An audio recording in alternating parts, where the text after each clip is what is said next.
Welcome back. Welcome back. Sunday night. Sunday night. All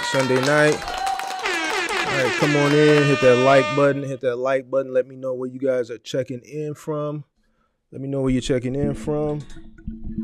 Let me see. Come on in. Come on in. Come on in. Hit that like button. Let's get this roll call in. Hi, Mark. What is this saying? Hi, Mark. I am seeking. Oh, let me move this out the way. Hi, Mark. I was seeking new insurance. Any recommendations? Yeah, get you a broker. Get you a commercial insurance broker, in your market, and let them shop your company on the market. Find you a commercial insurance broker, a trucking commercial insurance broker in your local area, and have them shop your company on the market. That's the best way you're gonna get the best rates. All right. I've been with Progressive. Let me see. I've been with Progressive for a year with no accidents, no claims, clean driving record. Yeah, get you a broker. Get you a broker. When is your policy up for renewal? Your broker needs to shop you, man, at least 60 days out. All right. If it's last minute, it may be too late. So if you're about 45 days out, I would say get you a broker and let them start shopping you, because it does take a little time. All right, come on in. We got AZ in the building, VA in the building, Alabama in the building. We got Ohio in the building. Is DeWalk in the building? Tennessee in the building. Atlanta. Needed this video going through shit, and I need to thug it out. Needed this video. All right, well, we gonna thug it out tonight, man. I'm gonna hit you with some jewels. We're gonna cover some things, and then I gotta get out of here tonight, guys. I'm not gonna be here that long. What else we got? Maryland in the building, North Carolina in the building, Houston in the building, Canton, Georgia in the building, Indiana in the building. All right, so let me clear this real quick. Don Solo says going through. All right, what you going through? Katy, Texas in the building. All right, so a few things I want to cover real quick before we get into it. The first thing I want to cover, let me turn these lights down some.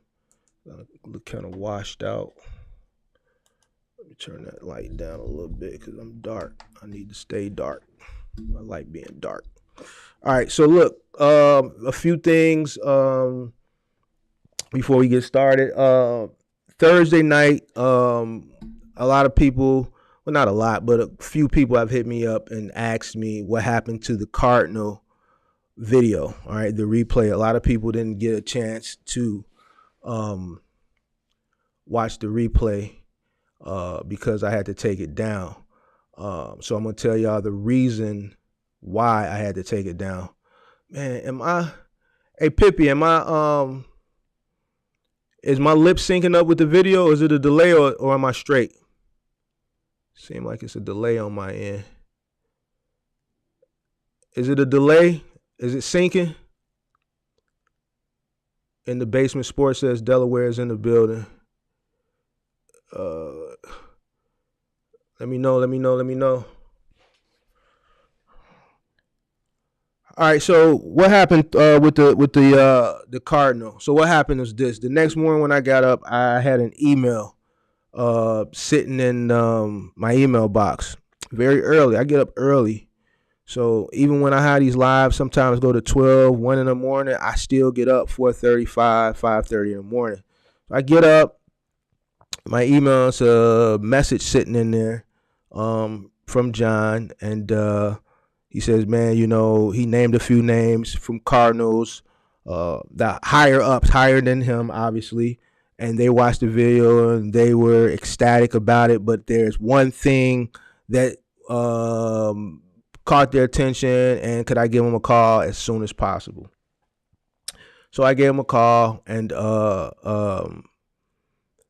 it was a part in the video that he said some things that he shouldn't have said. All right, so they have non-disclosures with the retailers, and it's just certain things that can't be disclosed to the public.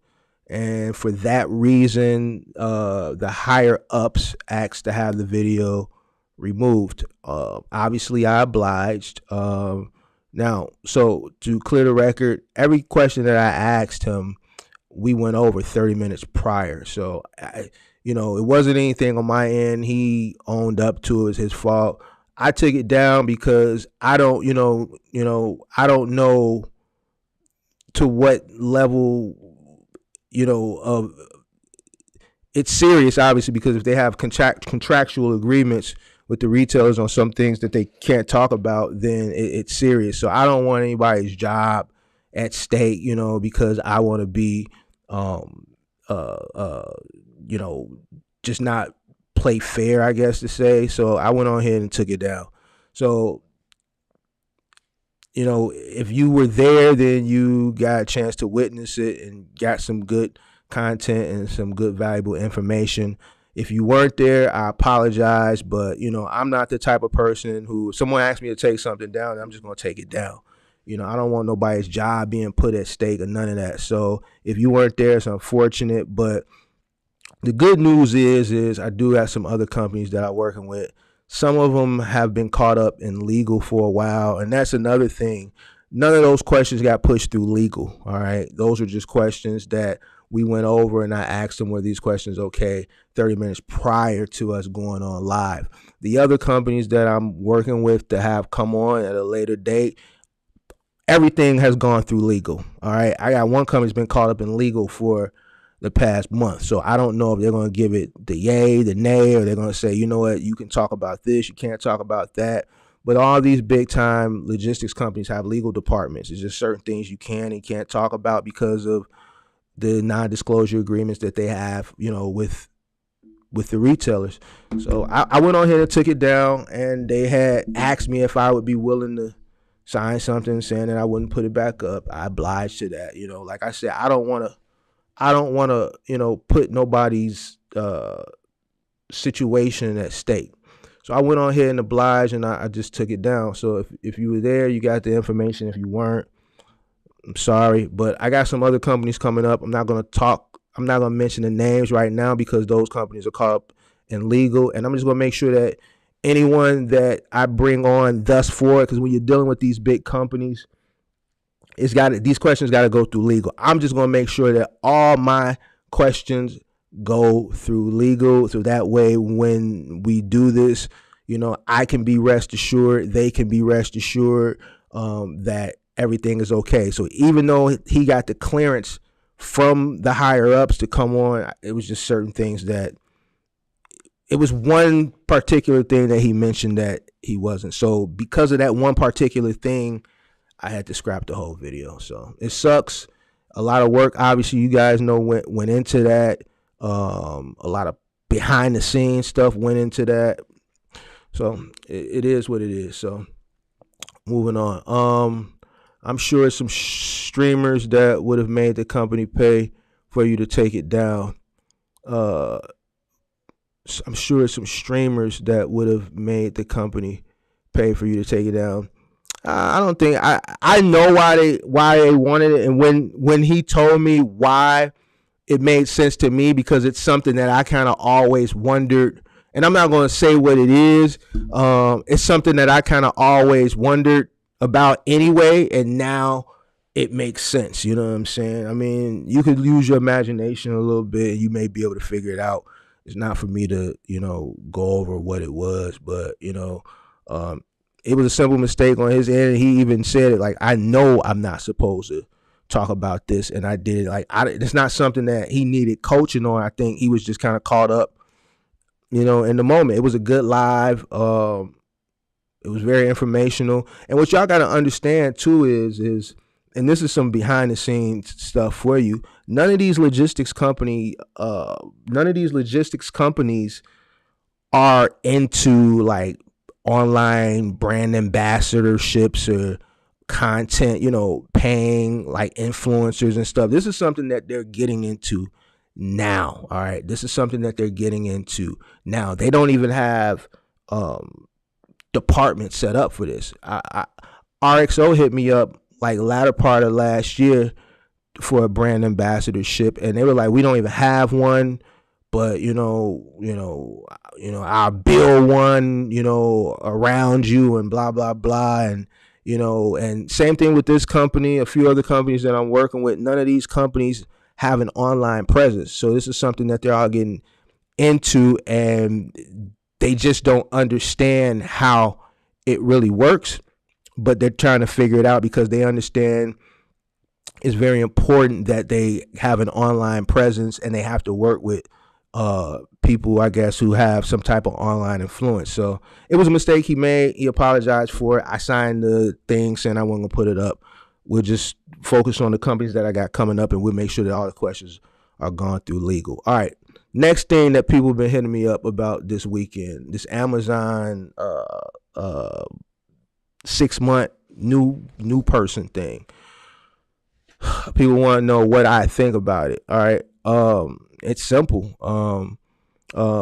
It's just like I always tell you guys got to look at things. I seen what people, I seen other people, like Friday night, I guess it was a race to put the information out first. All right. So I seen a few content creators put the information out, and where I like to go is to the comment section, because the comment section is always funny to me. It amuses me, some of the things that people put in the comment section. And every comment that I read was wrong on why they're doing this. All right. It's common sense.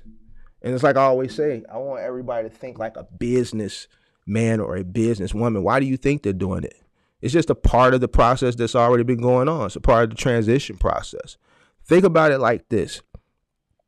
When Penske, Enterprise, Budget, and Ryder wanted to slow down the amount of people and certain types of people that they would normally rent trucks to, what did they do? What did they do?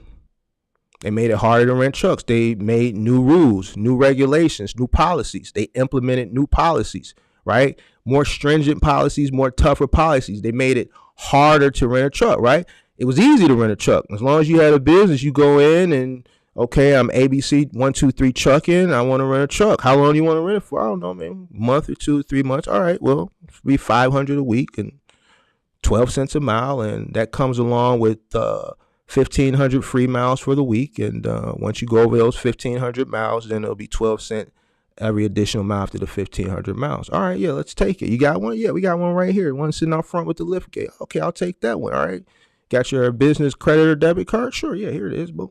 They charge you for the first week. They add some miles to it. They give you the keys. They do a walk around, and you sign off on the damage. You drive off. A week later, you still got the truck. Your rep calls you and say, hey, how's the truck going? Oh, it's going good. What's your updated mileage? You give them the mileage, right? Or is it all right if we process your car for the next week? Yeah, go ahead. They process the car. And that's how simple it was to rent a commercial truck. All right. Once the pandemic hit and all these people came in and not paying for the truck, the moment everything started turning bad and they didn't have the money to pay for the truck, they was on the run. All right. And the harder it got for people, the more they didn't pay, and the more harder it got for the rental truck companies to catch up with people who was renting these trucks. So what did they do? It made it harder for the new people. They saw a trend. So they said, you know what, we can't keep going on like this. So they made new rules and they made it harder. We know what's going on with Amazon. They're going through a transition. What are they doing? I broke this information months ago. They're purchasing their own trucks. They have DSPs and AFPs, right? Buying into this program, right? So as they buy into this program, it decreases the amount of work for the relay board, right? But you got an overflow of people that are already on the board, right? And you got new people that are looking to get in, right? So you have to decrease the amount of people that you have, and you have to stop the flow of new people coming in. So you implement policies to make it tougher, right? Right. Because you could just say, you know what, guys, we're buying our own trucks. All right. So this is going to be less work on the load board for you. And due to it being less work on the load board, the rates are going to go down because it's less work.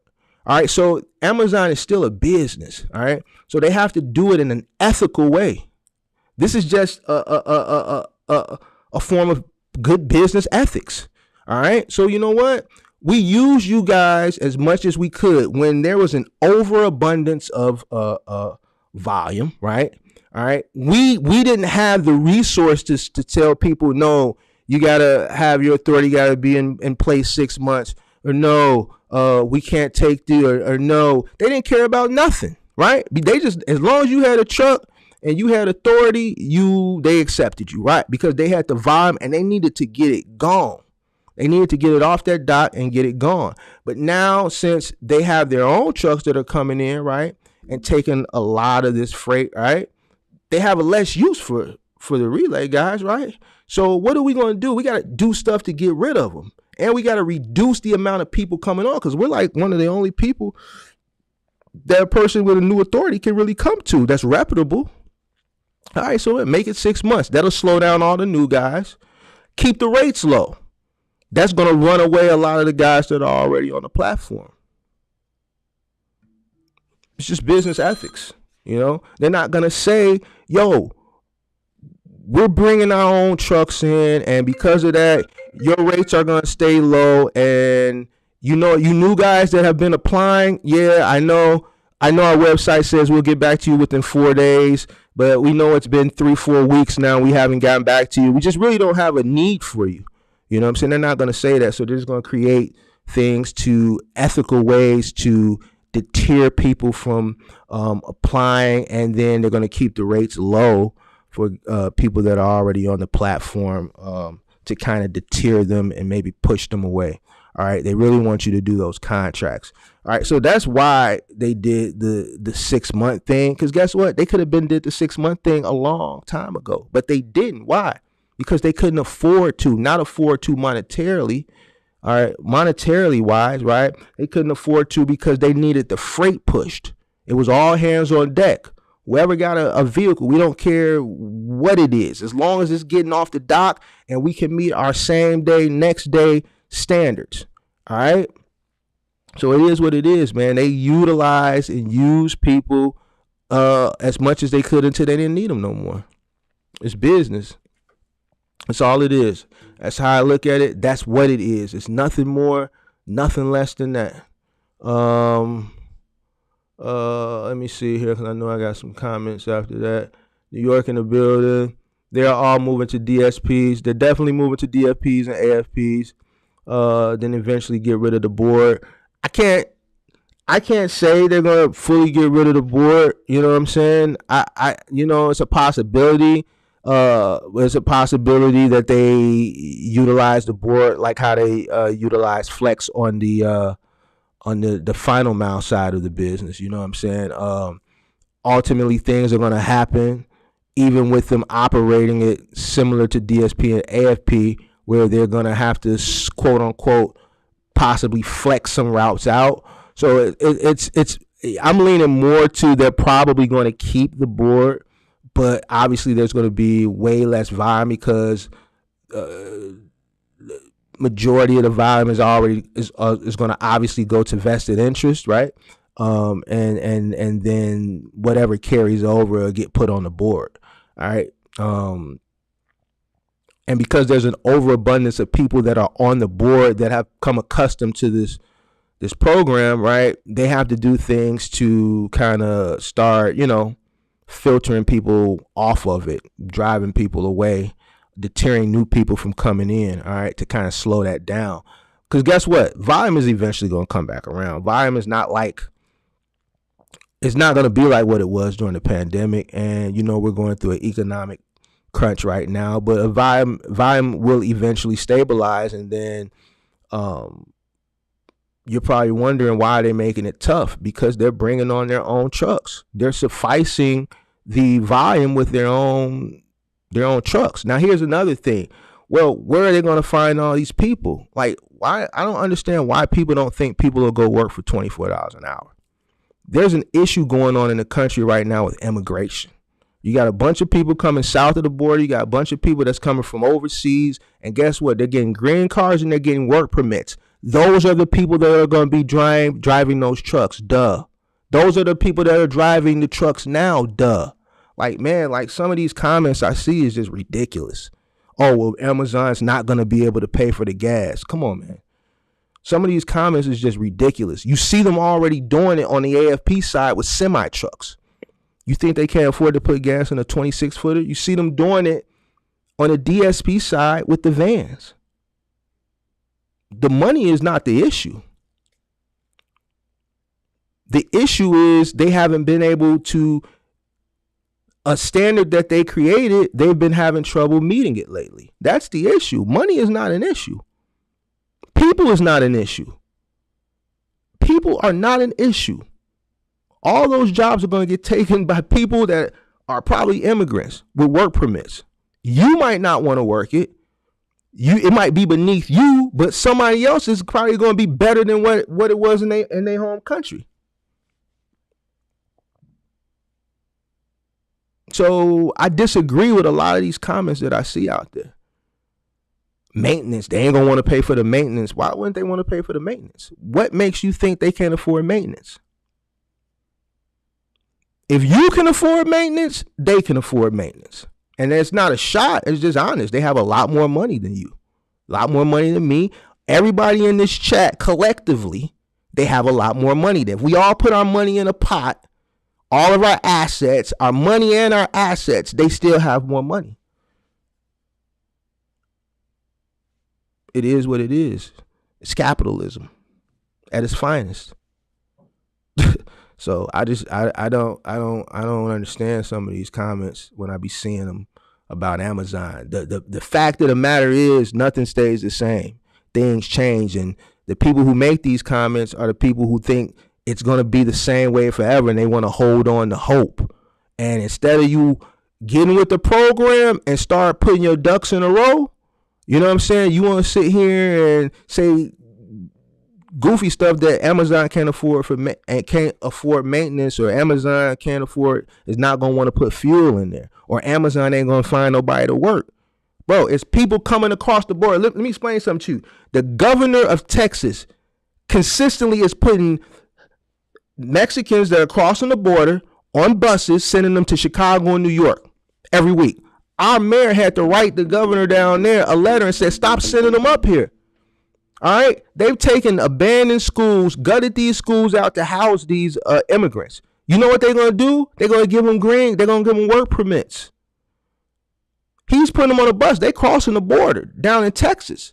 They like, man, we already got a problem. We finna start sending them up there to Chicago and New York, some of these other big cities. Why they just don't send them back over this? I don't know. You know, that's not up for debate. What I'm trying to get across to people right now is these are going to be the people that are going to take these jobs. All right. So when people say no one's going to want to do it, yes, there are. It's plenty of people right now in this city that got put on a bus up here in multiple, I guess what they call a refuge centers, that are just there, and they're eventually going to give them work permits and send them on out. Those are going to be the people that are going to be driving these trucks and taking all these jobs that people are saying that ain't nobody going to take. You are mistaken. You're wrong. There's plenty of people. And as long as they keep coming across the border or flying from overseas, coming in here, and the U.S. government keeps giving them work permits, these are going to be the people that are going to continue to take those jobs. So you're wrong. All right. So that's that. I hope, you know, I hope it resonates with some of you guys that think that it, you know, it ain't coming. It's coming. It's coming. All right. So it's not going to happen tomorrow. It's a process. Probably a year, 2 years. So I don't know about them getting rid of the load board. Me personally, I say they're going to keep the load board and they're going to utilize it like flex. All right. They're going to put the priority with, you know, their DSPs, right, that are running their 26-foot trucks, right? Because they have to, because these guys are buying into the program. They have vested interest, right? And then just whatever else, they're just going to flex it out onto the board. I think they have to keep the board. I don't think ultimately, and I'm being honest with you, I don't think they can ultimately get rid of the board. No, I think they're going to keep the board. It's just going to be limited work on the board. So all these people that are on there now with these trucks eventually a lot of these guys are going to have to figure something else out. It's not going to be enough work to, you know, for everybody that's operating on the board now. All right, there's going to be some critics and detractors that are going to disagree, but it is what it is. I think like a businessman, I mean, it's written in plain sight. You know, any person that has some common sense can see the writings on the wall. Companies make small changes when they're going through transition. They make it tougher and tougher and tougher. It's an ethical play. It's an ethical play. All right. It's an ethical play. It's business ethics. All right. All right. So we'll just change up. We'll just make it tougher. We'll crunch down. We call it the squeeze. That's all. You just putting the squeeze on. That's it. The people who can suffice, they'll stick around. The people who can't, they're going to have to go do something else. The people that's complaining about the rates, they're going to eventually going to have to go OTR, go to final mile. The newcomer that's coming in, they're not going to be, this can't be their only option anymore. You know what I'm saying? This can't be an option at all for them anymore now. So it's called the squeeze, right? Because it's just not an open play for everybody no more. It's squeezing people out. It's squeezing people out. And that work is getting sent to the MMROs, the DSPs, the AFPs. So that's what's going on, man.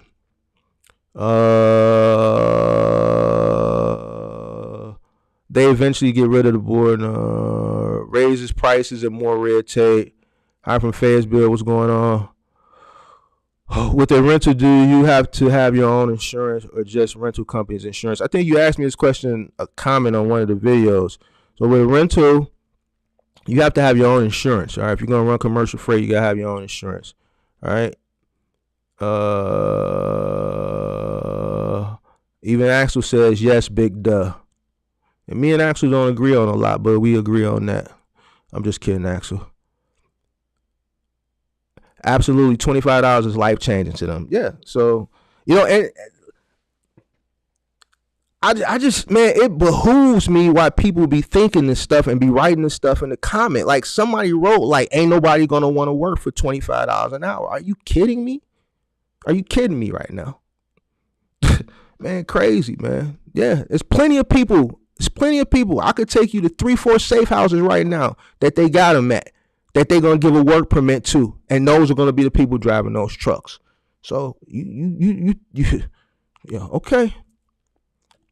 All right. All right. I'm from Miami, and trust me, many other foreign folks will be coming through shortly. They coming. They've been coming. They're going to take all those patronage jobs, blue collar jobs. They're going to all go to foreigners. All right. So it's just like you see gentrification in neighborhoods, right? Same thing with this. Same thing with this. Guess who used to have all the blue collar patronage jobs in the 70s and the 80s and the 90s? Black people did. You come to my city, if you worked for the city, pretty much everybody worked for the city was black. The garbage men, the streets and sanitation workers, sewer department, all those patronage city jobs, black folks. They ain't like that no more. We don't even control the major minority of the city no more. Hispanics control. Mexicans are the major minority in the city of Chicago. They got us edged by 1% now. 29 to 28. We controlled most of this city. Black people did. Not anymore. All right. So things are changing. All right. When you look at these patronage jobs, when you look at these blue collar jobs, you see who's doing these jobs. So to people who think that Amazon is not going to be able to find nobody, you're sadly mistaken. They're being brought over here. They're being brought over here. They're being given green cards. They're being given work permits to go to work. They're not sending them back over from where they came from. They're allowing them to come in. Once they cross and get over here, they're just going to let it work. So it is what it is. I'm telling you, get out that mind state and figure it out. Amazon will take a trip and load these trucks up with workers if need be. UPS and FedEx maintain their own vehicles. Amazon trying to compete with the big boys. Amazon's definitely taking a page out of FedEx's book with that whole DSP and AFP, and now with this middle mile. It's definitely a page out of FedEx's book, and ultimately, I think it works better that way. Clearly, they think it works better that way. They know it works better because they already have two proven models. All right, two proven models that have shown them that it works well. All right, so it was only a matter of time. And I don't talk about this. I only talk about it when something comes up like this that happened, and then people ask for my opinion. I didn't respond to anybody in those DMs because I said I'll just give my opinion on it Sunday, and that's what it is. It's just a squeeze. It's nothing more, nothing less. They're showing you guys, look, even with the volume we have, we're making it tougher for people to come in. Why? Because we have our own trucks. Now think, if they weren't bringing in and onboarding and bringing in their own trucks, would they would have done that? Of course not. Of course not.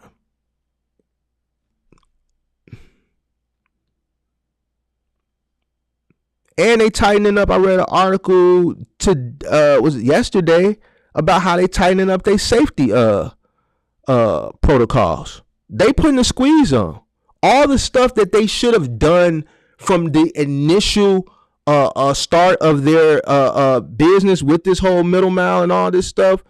You know why they was laxed on this stuff? Because if they would have been tough on this stuff, they wouldn't have had enough vehicles to put out that volume of freight that they had to move every day. Amazon was very laxed compared to their peers in the industry, UPS and FedEx. Amazon was laxed on a lot of protocols, especially safety, for a reason. Like, come on, let's think like business people. Stop thinking like a box trucker. Think like a business person. Think like a business person. You're the number one online retailer with millions of packages that go out every day. All right. They had to lax their protocols to get that out. Now that they have a system in place that, okay, we bringing our own trucks in, right? Now we can tighten up. We don't need them no more. We use them. And it's not a bad thing. We all get used. If you are on an operator and you got a person driving your vehicles, you using them. Just like they using you. You using them so you can make money. And they using you to make money, right? Amazon used people. They did. It was a lot of unethical business practices that they use, but that's capitalism. It is what it is. All right, we bring our own trucks in. We don't need you no more. Well, we don't need some of y'all no more. So, man, this is what we're gonna do. Instead of us telling this, man, we just gonna put the squeeze on. We're gonna make it tough for you. We're not going to tell you we don't need you. We're just going to make it tough for you. That's it. That's all it is. Just a squeeze. That's this little squeeze going on right now. It's business. There ain't nothing to see here. All the self-righteous folks will lose their jobs. That's a Fendi fact. A lot of people going to lose their jobs. A lot of people that's too proud are going to lose the opportunity. You can't be too proud. It's something going on in America right now, and the people who are blind can't see it. I see it. I've been seeing it. I just told you what it is. When I said these comments be hilarious to me. See, I pay attention. I listen to the video, but I read the comments because there's always ignorant people writing dumb stuff in the comments that don't know business. UPS has utilized gig type workers during peak called PV. Yeah, I heard about that.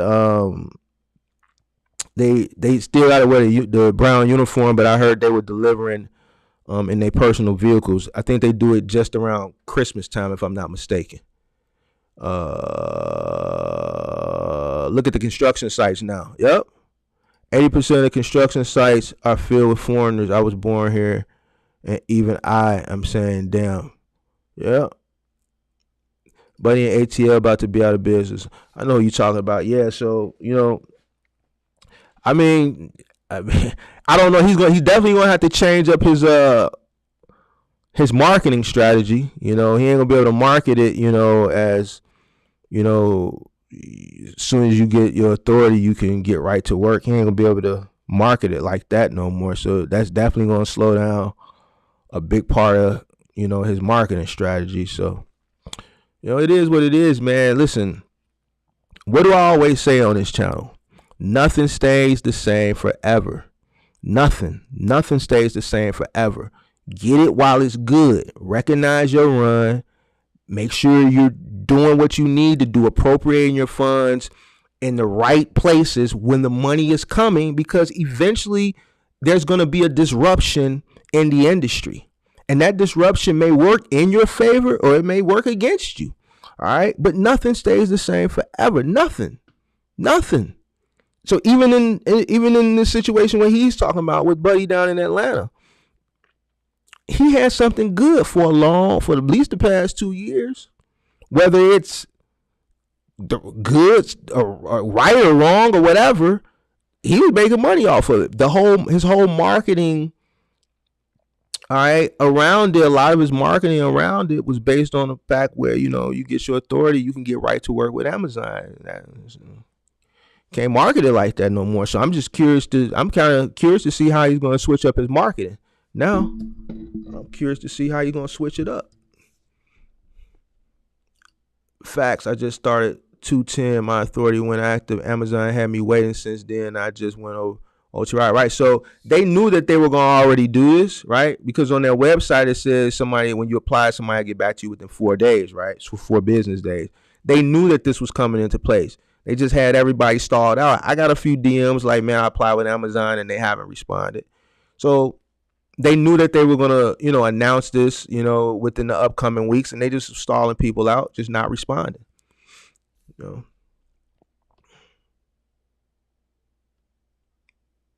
All the foreigners would take those $25 per hour jobs and outwork any American and be successful. True. Marcel says 25 is a good range. Wake up, fellow patrons. Get off your high horse, plus benefits, vacation, pay, advancement. To all those people that I see in the comments saying, well, nobody gonna want to work, I guess people didn't think about what I just talked about all the immigrants. All right. And it's shout out to the immigrants. There's no knock at them. But like I always talk about people that are in middle America. I'm in a big city. All right. So they come up here every week. They sending the buses of them up here. It was a school in Hyde Park. My homie is a cop over there. And he was like, yeah, man, they steady dropping them off. This was a school that was been shut down probably for 10 years. The city of Chicago had to revamp it, gut it out, make it livable, because the governor of Texas keeps busing them here into New York. And every week they just show up in buses. So, and then the city has to source another city-owned property that's not being used, send people in there, gut it out, make it livable, and house these people. All right. And I don't understand. Like, these are the people that are going to take these jobs. So, it is what it is. RXO is quietly removing master contractor service providers. They have taken the ability for them to route their own schedules. They cannot see what jobs have been completed by the techs they hire. All right. So if you got a chance to catch the interview I did with John from Cardinal the other day, he talked a little bit about the master contractor and why. I was a master contractor for a long time. All right. And he basically said the other day, the reason why companies now don't want master contractors is because they don't want one company controlling their warehouse, right? Remember how often I talk about how I use leverage back in my early days, how I was able to leverage things because I had so many trucks at Dynamics, right? This is the reason why.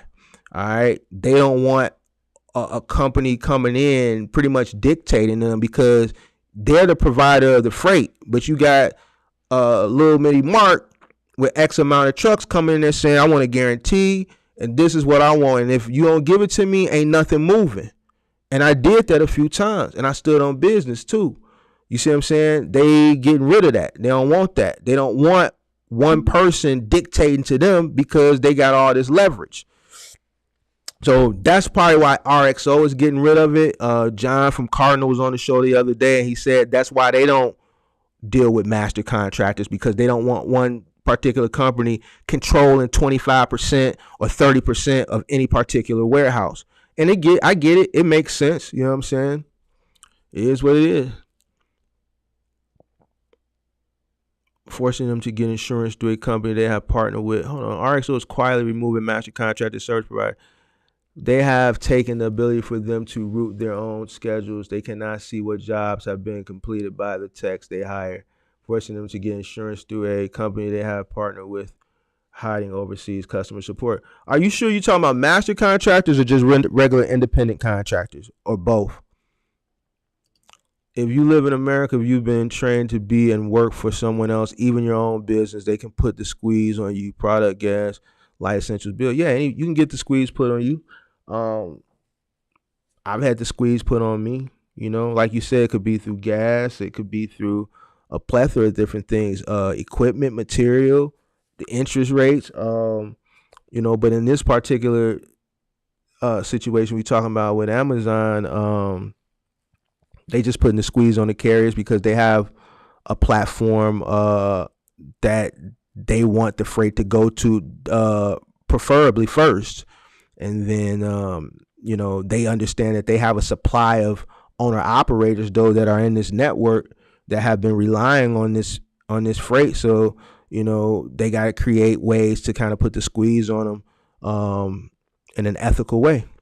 That's all that's going on. Y'all all better start looking for those 70-year-old sugar mamas if you're not going to work. RXO hits hard with those claims. Yeah. XPO has always been. Maybe this is why the guy from XPO stopped responding to my emails. Because I'm just going to be honest, man. They've always been difficult.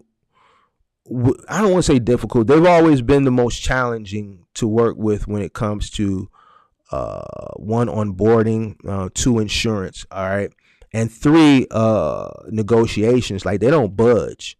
Like, they do not budge on their rates. Their insurance requirements are usually more than what the minimum is, so they're going to usually require you to get something additional.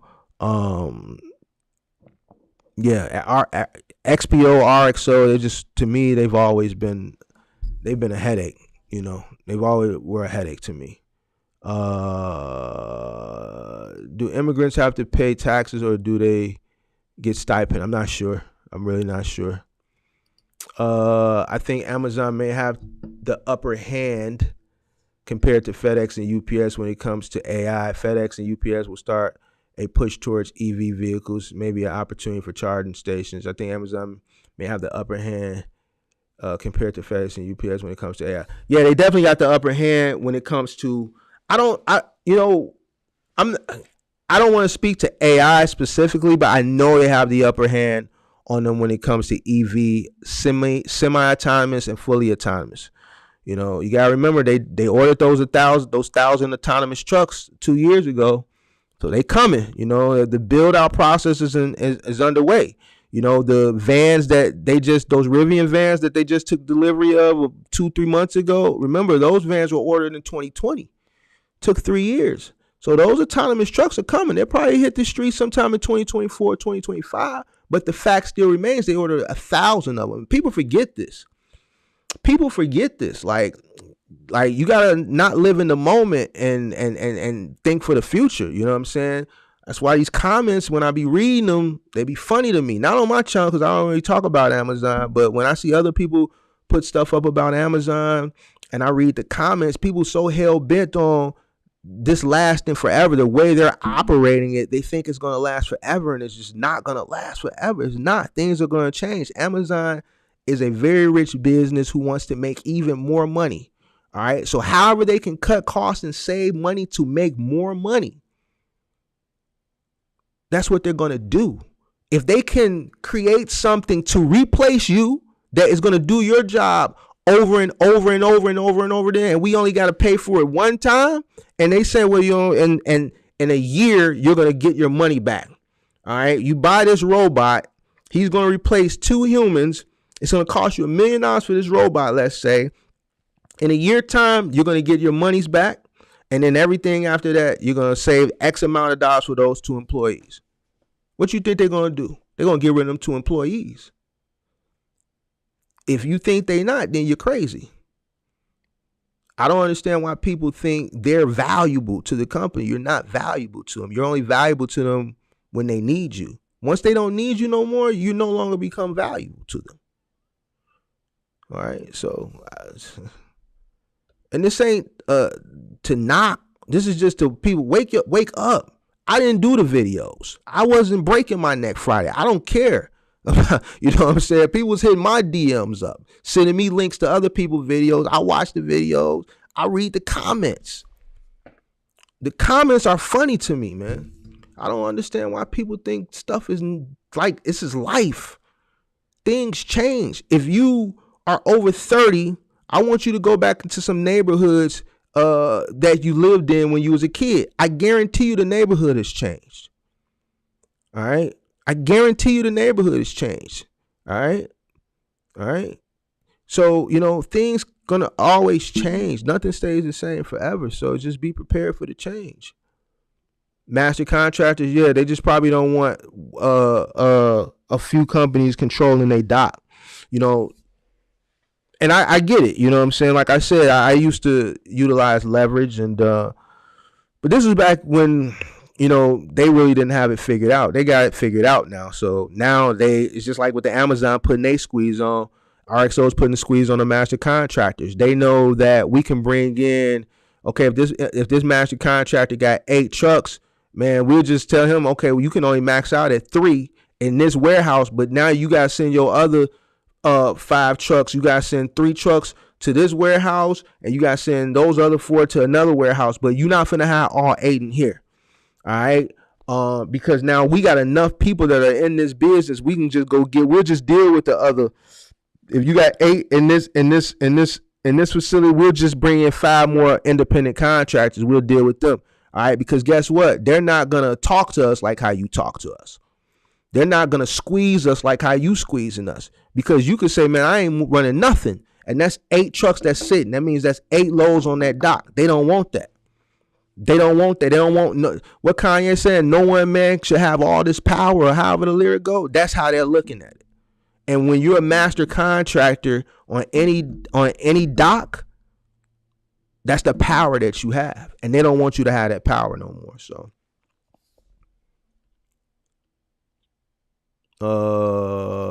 they don't pay any extra taxes just because they are foreigners.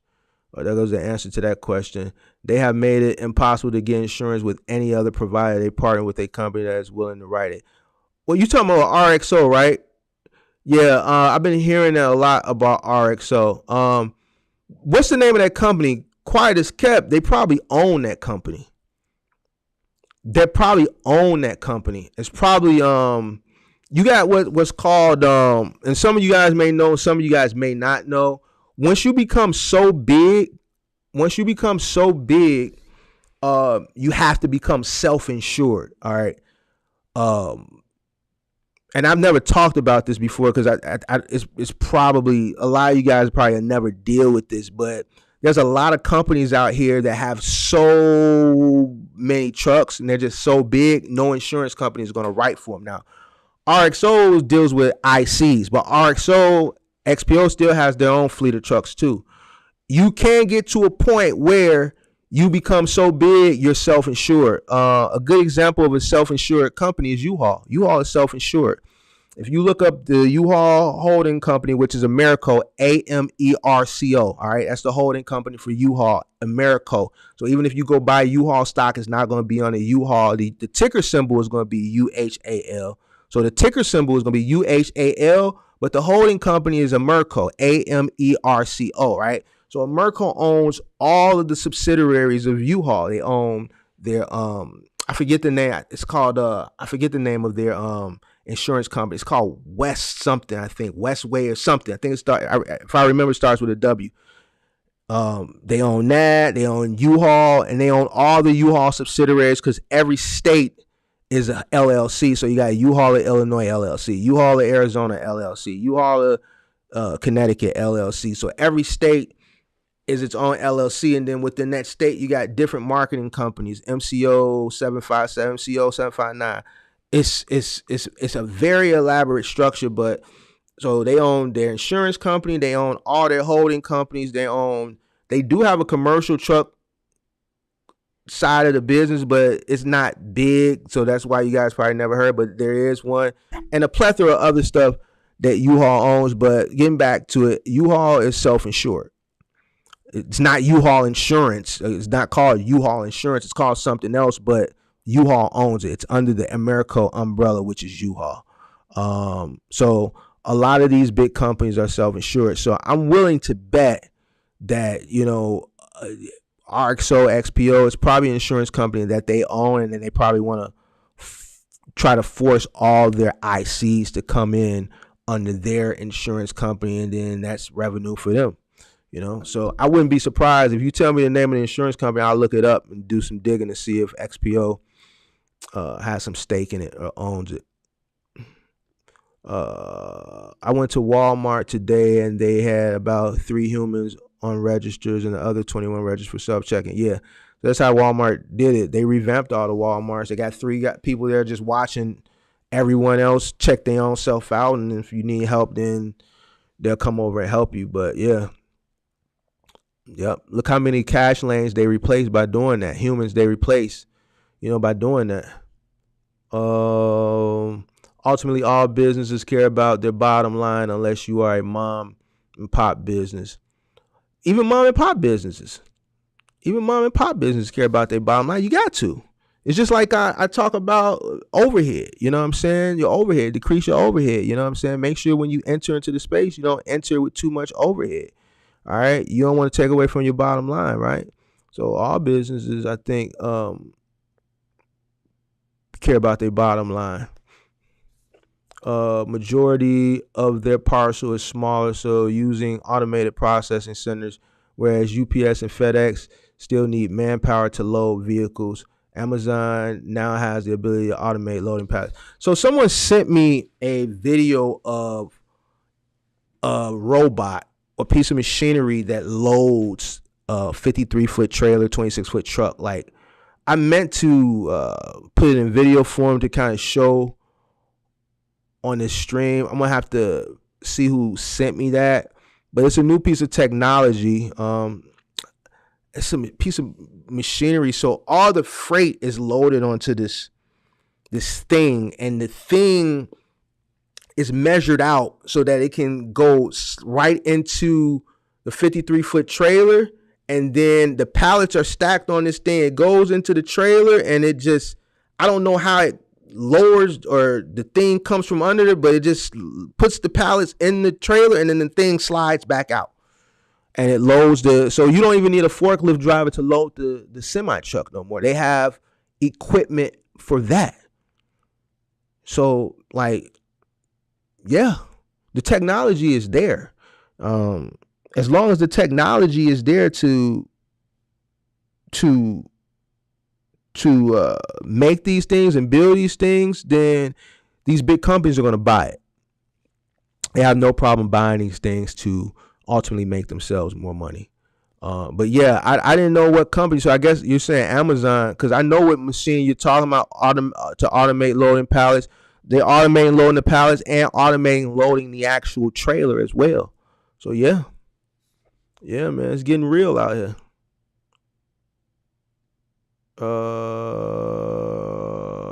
You will usually go down trying to care for their workers. I've done things for my workers, but there's a limit to it. You know what I'm saying? Ultimately, I'm not gonna jeopardize my business.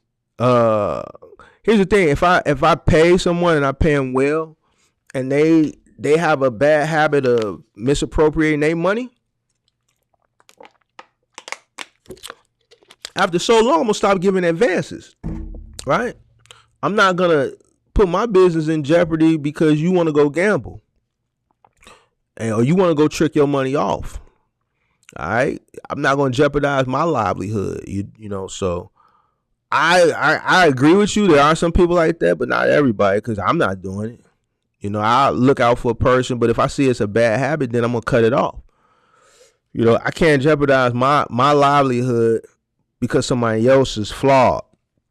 I'm not going to do it. I think you got to be shrewd when you're a business person. You got to be shrewd and People might not like you for it, but you know what? In business, when people see a weakness, they'll take advantage of that weakness. You know, people will take your kindness for weakness. You know what I'm saying? And you know, I learned that very early on. You can be nice, you can be professional with people, and you can do nice things with people, but if you see it becoming a habit, you got to cut it off. You have to be a shrewd business person out here. You know, you got to be shrewd. You know what I'm saying? You got to be shrewd. Shrewd is the word, not mean. Shrewd, just a real serious about your business person. Just on top of your business. If you have a certain standards and protocol in place, then as long as you follow those standards and protocols, you're fine. All right, you know, I'm the type of person, like a lot of people. You know, I know it's some business people, like mom and pop business people, as you say. I noticed that, and I'm not going to speak to what particular demographic they are, but they enjoy giving advances to a certain key demographic of people, right? You know why they enjoy giving them advances? They give them their paycheck. They know they're going to run through their paycheck that weekend, and when Monday come around, they're like, man, can you front me? Wednesday come around, they want something else. By the time it's time to get paid again, they really ain't got that much to get paid because they ain't got it all in advances. But you know what that does for that business owner? It keeps that person dependent on them, so they know that person is going to continue to come to work. I'm not that type of person, but it's some business owners that love giving advances. They like their workers being dependent on them because they know, well, you know what? As long as I keep giving them these advances, he's going to keep coming to work. And I don't have to speak to the demographic, you know what I'm saying? Some of y'all know, you know. I'm not one of them type of people, you know what I'm saying? But there are mom and pop business owners out there like that, you know. They promote it. Yeah, you need something? Yeah, sure. No problem. Here, you need 50? Here's 50. Because that type of person going to continue to come to work. Because they got a human ATM that's going to keep feeding them so that they can keep feeding their addiction or whatever that vice is. All right. In fact, a lot of big boys are self-insured. Yeah, a lot of big companies are self-insured. Like I said, I've never talked about it because, you know, but maybe one day we'll talk about self-insured companies. But yeah, a lot of the big boys, if you guys didn't know, are self-insured, you know. So going back to him, I wouldn't be surprised if that company that RXO is forcing people to, they probably own that company. I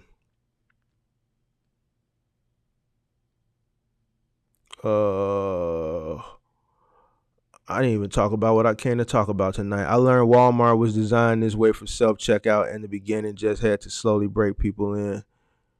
I try to tell my friend not to get $70,000 truck and get $30,000 to keep more money in his pocket, but he doesn't care about his bottom line, I guess. Listen, you can only tell people. You can tell people, but you can lead what's it saying? You can lead the horse to water, but you can't make them drink it or something like that. That's all you can do. You know, some people got to learn on their own. You know, I've made videos and told people don't do this or don't do that. They did it anyway, and then it bit them in the ass, and they came back and said, you know what? I didn't do it your way. I did it my way, and your way was right. You know what I'm saying? So, you know, it is what it is. I can only tell you stuff, and I'm telling you stuff based off my years of experience. I'm not up here making stuff up. But yeah, and still, some people are going to go do it on their own. I had a knockdown, drag out when I first started going live, maybe in July or maybe August, September, something like that. This lady said she wanted a new truck. I said, I don't think that's wise. I gave her my reasons for why, and she was hell bent. I'm gonna get me a new truck. Well, go ahead and get you a new truck then. I haven't heard from that lady anymore. So I don't know what happened, but you know, she was talking about that $100,000 $26 footer. So if she was running Amazon, if she was running over the road, I guarantee you, you know, now she's suffering because the rates have dropped significantly since then. And this is why I was telling her it wasn't wise. But, you know, I didn't know what I was talking about. I did, but to her, I didn't. You know what I'm saying? Because I'm just a guy on the internet, and I get it. I'm just a guy on the internet, right? That's why I tell people go do your due diligence, right? Because guess what? There's other people on the internet that are selling people false dreams. There are other people on the internet that are selling themselves like they know the business and they don't. There's other people on the internet that just don't even have the tenure. All right. So, I get it. You know what I'm saying? And at that point, I had only been on YouTube 2 or 3 months. So I get it. I mean, I've been battle tested. Now I'm going on a year. It'll be a year next month. So I've been battle tested, right? I've constantly put out more and more information. So, okay, now, you know what? I see a shift in attitude with me. Yeah, man, Mark, yeah, he know what he talking about. He been around the block. Yeah, I went through the battle test. So I can kind of understand why back then she didn't listen to her. I was just like the rest of these guys. A lot of them ain't even around no more. You see what I'm saying? So, but it is what it is. You can tell a person something. If they don't want to listen, they don't want to listen. You got a hard head make a soft ass, like my mama used to say. So it is what it is. If you want to buy a $70,000 truck, you buy it. Pretty sure he'll make it work. Walmarts look like prisons, but I'm not calling it a conspiracy or anything. Walmarts look like prison? They don't look like prison to me. They ain't as well kept and as clean as Target, but I don't think they look like no prison. We do not give advances anymore. It becomes a habit. Yeah. I stopped. Like, I used to give advances. But they definitely become dependent on it. And then the moments you say no, it's like, man, it's like you shot their mama or something. Like, it's crazy. Like, I don't get it. I had a random person text me today for $40. I was going to get a Sprinter to start, but after watching your lives, I'm going to start with a box and grow from there. I just want to say thanks for taking the time out of your weeks to teach us. I am 7. Appreciate you for checking in, man. Good luck on your journey, man. Let us know how it pans out for you. Oh, here come Axel. Not a good time to get into trucking, period. Let me say this. Everybody's going to have their own opinions. All right. That's Axel's opinion. All right. My opinion is I think you can get in anytime. There's people making money. It's how you get in. All right. If you can find a way to get in, let me say this. Let me do it like this. You wanted to originally get in with a cargo van, right? But now you said you rather go in with a box truck. That's fine. The cost of entry to get in now with a box truck is higher than it once was. The rates are lower than they once were. Inflation is up. Interest rates are up. All right. So, getting in with a cargo van will probably be the easier, less expensive play, all right, especially for a novice, all right. Your cost of entry will be a lot lower, and then that learning curve that you must go through, that everybody goes to, is going to cost you less money. I think the box truck industry now is a very advanced play, a lot more advanced than it once was. And the reason why is due to the math of it, right? When the cost of entry wasn't that high, you had a longer span of bumping your head to kind of figure it out because it didn't cost you that much, right? It costs you a lot now to bump your head, all right? And you may only have 30 days to bump your head. You're going to have to learn it really, really fast. I think if you got in with very minimal cost and you were willing to work very, very hard, I think you could come out ahead. I think if you did your research and your due diligence before getting in, I think you could come out ahead. But if you enter with really high cost, then yes, you're going to fail. You're going to fail. There's no way around it. You have to know your costs and make sure your costs are very, very low right now getting into this space. Or you're going to fail. As long as you got a business plan and You don't go out and you buy a really, really expensive truck. Um, um, and you're not afraid, because the work aspect is another key thing on why people fail.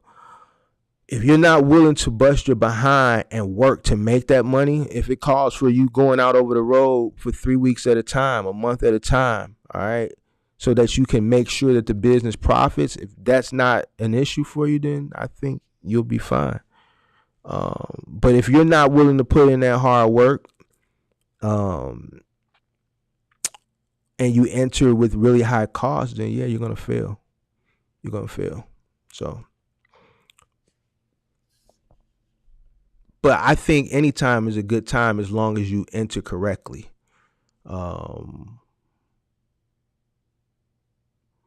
I got into the business during the housing market crash. It worked out for me. People were losing their homes. It played in my favor. All right. So, you should, sometimes looking for how the industry being in a negative point can play in your favor. Sometimes you have to look at it in a different way. You know what I'm saying? RG Flicks, what's going on?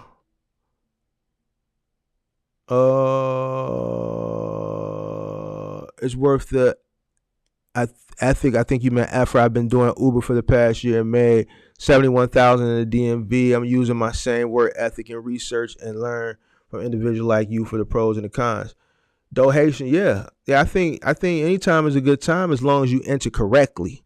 You enter correctly and you put the work in. I think a lot of people just not willing to put the work in. If you put the work in, it is what it is, Even if you enter very exorbitant, that means you got to put more work in to make that money. I just think a lot of people not willing to put the work in. That's kind of what I wanted to talk about tonight real quick. So hit that like button, I'll get next to these real quick. But I think that's a great segue real quick so I can go ahead to say what I want to say. Sacrifice. I want to talk real quick about sacrifice. It ain't going to even be that long. Because I spent a lot of time just interacting and engagement and reading some of these comments. All right. So the reason I want to talk about this is because lately, like every week, I talk about something that I encountered the previous week when I talk to people in the DMs and stuff like that. And right now I see, and don't get mad, if this is you, you know what I'm saying, in particular, just take the message and take heed to it. I think a lot of the reason a lot of people aren't seeing the results that they want to see is because they're not sacrificing. Listen, if you want to make it in business or you want to make it in anything, it comes with sacrifice. All right. I had one person hit me up and they were saying they want to make a transition. Whatever they were doing is not working for them. And I'm like, well, all right, you can do this, do that. Well, man, what about, and a few people asked me this week about different final mile contracts and what do you want to, what do you do when you need days off and things like that? Listen, one person was like, man, well, we want to do these vacationing and all this stuff. Listen, ain't no vacationing. Ain't no vacationing when you building a business from scratch. When you're in the early initial phases of building a business, that's the most sacrifice. That's the time where you make the most sacrifice. All right. I can tell you my beginnings, my stories until I blew in the face. All right. But, you got to make your own sacrifices. All right. I didn't take a vacation. It took me 5 years to take a vacation. 2015, I took a vacation. Had started in 2010. 2015, I took a vacation and got forced to take that vacation from the lady I was dating at the time. I was forced. This wasn't something that, I initiated. So you got to make sacrifices to see the results you want. All right. Listen, I made a lot of sacrifices. Some of the sacrifices that I made early on affect me still today. All right. I was talking with Kirk on his channel before I went live. All right. A lot of things that I sacrificed affect me today. All right. Not in a negative way, but I chose to build a business. I chose to invest 20 hours a day some days and work. All right. So what was I not able to do if I'm spending that much time working? I wasn't able to start no family. I made it my business purposely not to start one. I made it my business purposely not to make a mistake and get caught up. If you go watch Kurt's Live, I told him I kept garbage bags and I still keep the garbage bags on me. I don't play games when it comes to that. All right. I have a certain standard. And when I was building my business, I had a certain standard because I knew if I made a vital mistake, it was gonna stop the motion that I had. It was gonna stop the motion. I'm gonna keep it 1,000 with you. That was a sacrifice that I made. All right. I wanted the business to grow. All right. I wanted the business to grow. And I knew that if I started a family, if I did X, Y, and Z, then all that was gonna stop. It was gonna stop. Why? Because I would have had to spend more time at home. I would have had to spend more time with kids and raising kids and paying for whatever and all the stuff that people have to do when they're starting a family. Now, I'm not saying that don't start a family. My situation is different. That's what I chose. That was the sacrifice that I made. All right. All right. Everybody else got to make their own sacrifices. All right. You got to make your own sacrifices. I see some people out here, they get in business, they go get their first truck. They want to go buy an expensive car. You ain't there yet. You ain't there yet, Charlie. You ain't there yet. One truck doesn't, I don't think one truck gives you the clearance to go buy a luxury vehicle yet.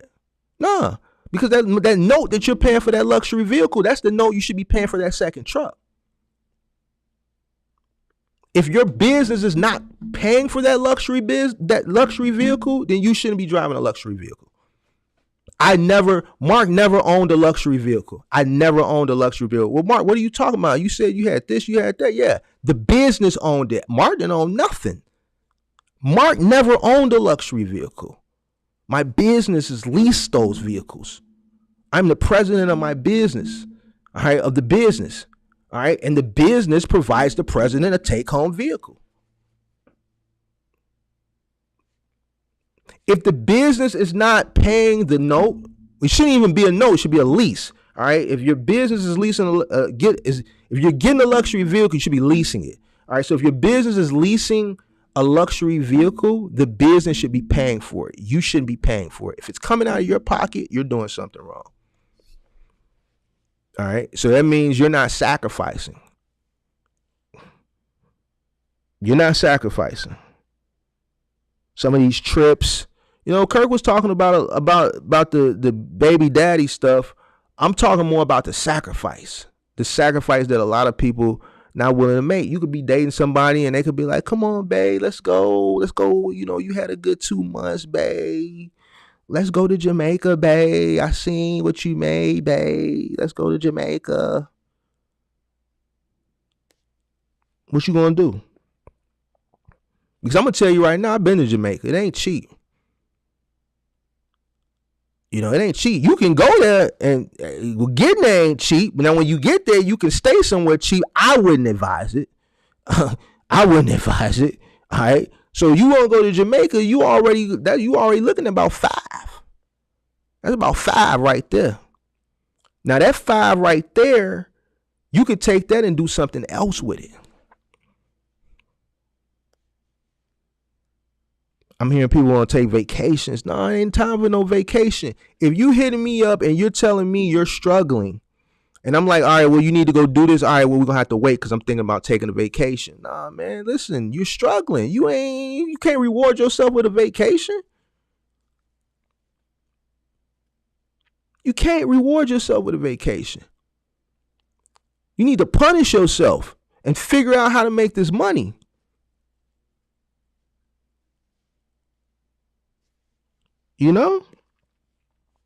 Sacrifice.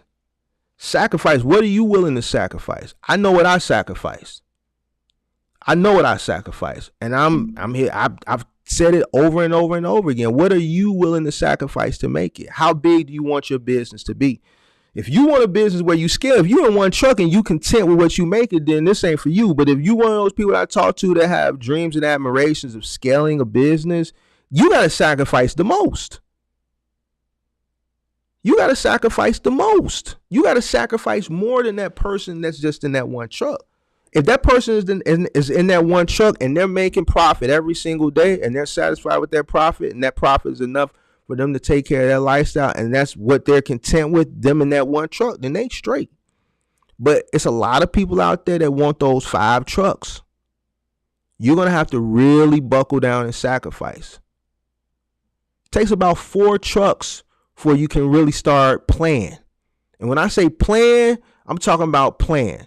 Trips, Louis, Gucci, $100,000 leases and stuff like that. Take about 4 trucks, maybe 5 in today's times with inflation. And that's just funky because you're going to have to build it up. 1 truck ain't going to do it. 2 trucks ain't going to do it. 3 trucks ain't going to do it. 3 trucks ain't going to do it. 3 trucks going to have you some money coming in, but not enough to play yet. 4 trucks, depend on what you're doing. If you're doing final mile, if you got a moving company, 3 trucks you can start balling out. 4 trucks, 4 trucks. Middle mile, Amazon, I don't know. I don't know. Not with some of the numbers that I seen. Not with some of the numbers that I seen. And that's why I kind of, when I see some of these people that be saying that you can do this and do that with Amazon and the rental route and they showing these things, I don't know, man. I just don't know. I don't know, man. Some just don't, it's not adding up. All right.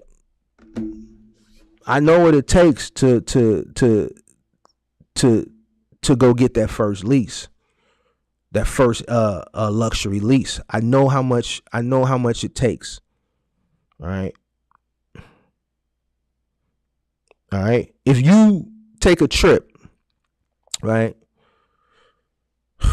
and the trip is $5,000, let's say, by the time you come back for that trip, right, if you took that trip, right, and that trip is a 5-day trip, 6-day, 5 nights, or 5-day, 4 nights, whatever, and that trip cost you $5,000, your business should have made you $5,000 when you gone. That $5,000 that you spent, you should have made that while you're away. Your business should have made $5,000. You should come back to $5,000 in profit.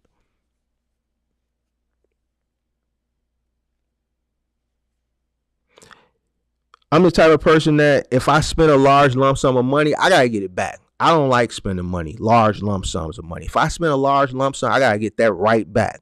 I have to get it right back. All right. So I think people need to sacrifice. All you guys that be hitting me up, and you saying you're not doing good in your business and you're failing, but you want to tell me about how many trucks you want to get up to. And then here's another thing real quick, and then I'm gonna get back to the comments. If you're not making money in 1 truck, 2 trucks is not gonna make you money.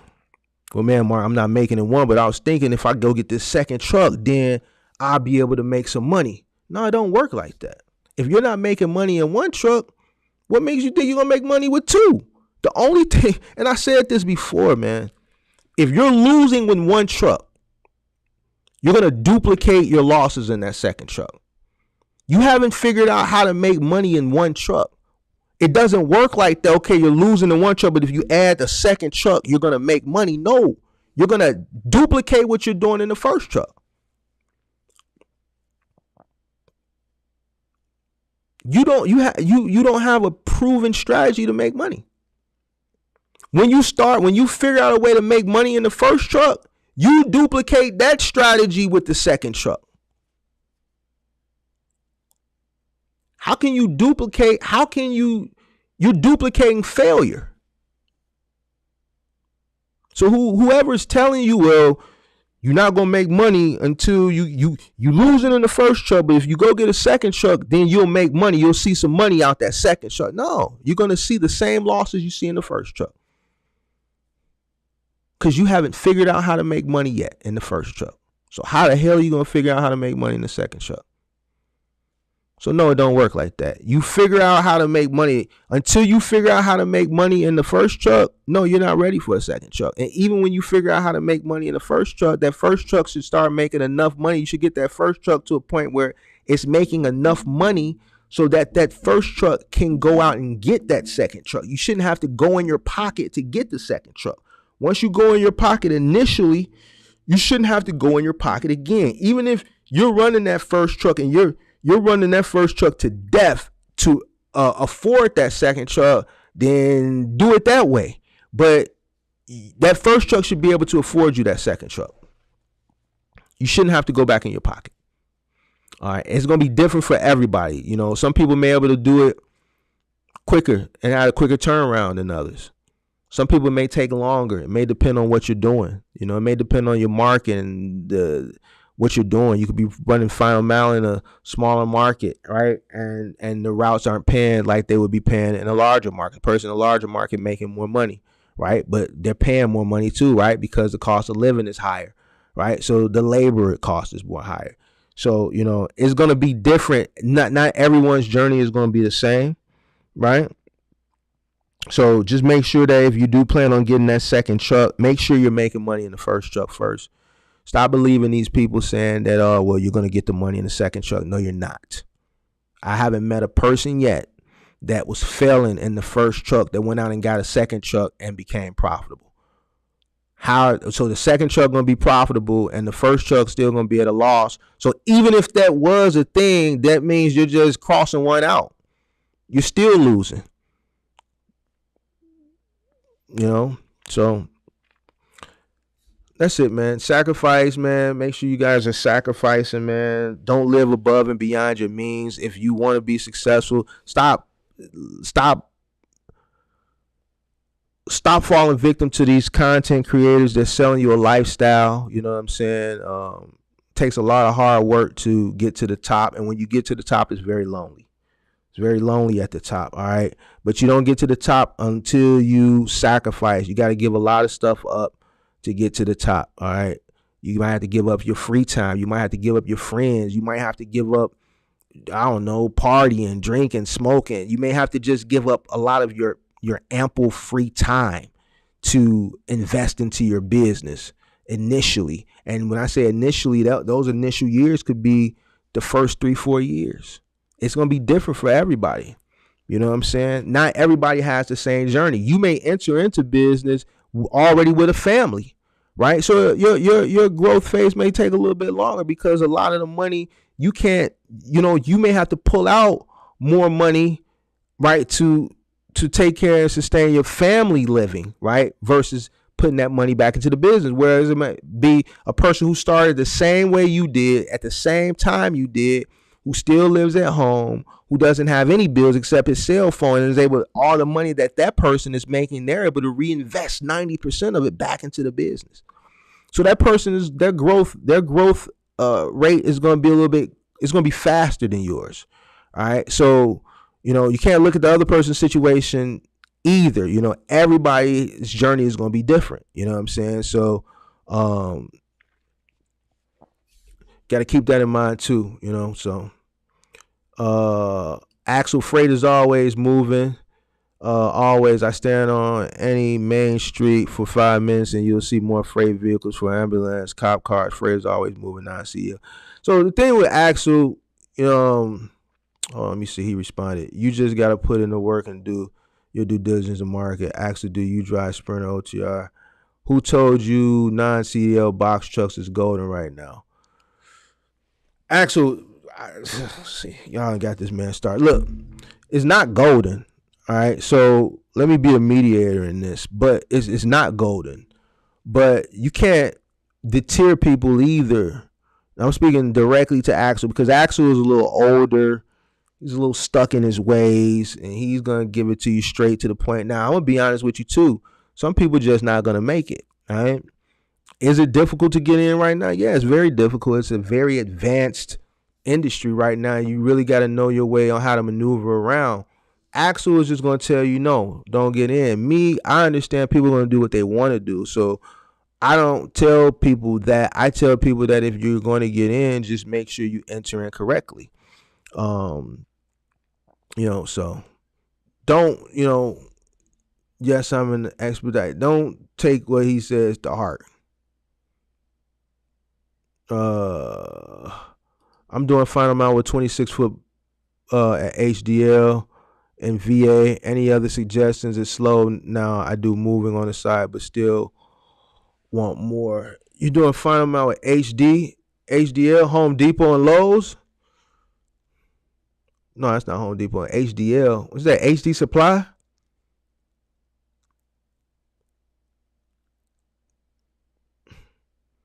What account they got you on if it's slow? I'm driving, working, and listening to you right now. Been listening to you the past month. It's hard, man. Appreciate it, man. Appreciate it. Vacation blasphemy. Ain't nothing wrong with vacation. It's just I think initially, I think if you're building your business, you have I think initially if you have a goal in mind where you want your business to get to, I think you should breathe, eat, sleep, shit that business. I mean, that's what I did. You know what I'm saying? But everybody ain't gonna do that. Like me, I'm a Generation X blue collar type of guy. You know what I'm saying? So, you know, that's all I knew. Work hard, and at the end of the day you got rewarded. So I like the reward at the end of the day, you know what I'm saying? So that's what drove me. And then when I saw that, I can this reward, I can times it times whatever I want. Sky's the limit as long as I can keep acquiring more vehicles, right? Um, so vacation wasn't even nothing in my, mind. It took the person I was dating at that time to say, no, we going here. Forced me to get a passport. I didn't think about getting a passport. This girl made me get a passport. And, at the end of the day, I appreciate her for that. She put me on to traveling abroad. She forced me to get a passport. And once she got me started, it wasn't no stopping. You know what I'm saying? So, but at that point, I was able to afford it, and I didn't have to half step anything. A lot of people, when you run a business, you want to make sure that you're in a place that when you do it, you can do it. You don't want to half step anything. All right. So that's why I say, man, make the sacrifice initially and build your business up so that when you are able to go out and do these things, you can do them. You see what I'm saying? So like, you don't want to half step nothing. But ain't nothing wrong with vacation, Axel. But from a business standpoint, if you're starting a business, I think vacation should be on the back burner. I think building a business should be an end all be all. It's just my thoughts. A vacation once cost me $40K. Man, where'd you go? That must have been a vacation honeymoon. That's what that sounds like, a vacation honeymoon. $40K, man. I spent, that's a lot. I think the most I spent on a vacation, and I ain't gonna lie, I ain't want to talk about it, man. I ain't going to talk about it. Doe Haitian, thanks for the super chat. We really appreciate your time and information. Appreciate that super chat. Appreciate that $5 super chat. People say, yep, you gotta get it while you can. Definitely gotta get it while you can. Nothing lasts forever. I know where you're coming. I know you're coming from a good place, but I've been studying. Oh, you're talking to Axel. I know you're coming from a good place, but I've been studying heavy on my lane. Would definitely be in a boxer starting built for OTR and would love that bed space in the Sprinter, but box. Yeah, so if a person saying if they heavy on the OTR, then they know what it takes. They know what it takes to get to that bag. They know what it takes to get to that bag.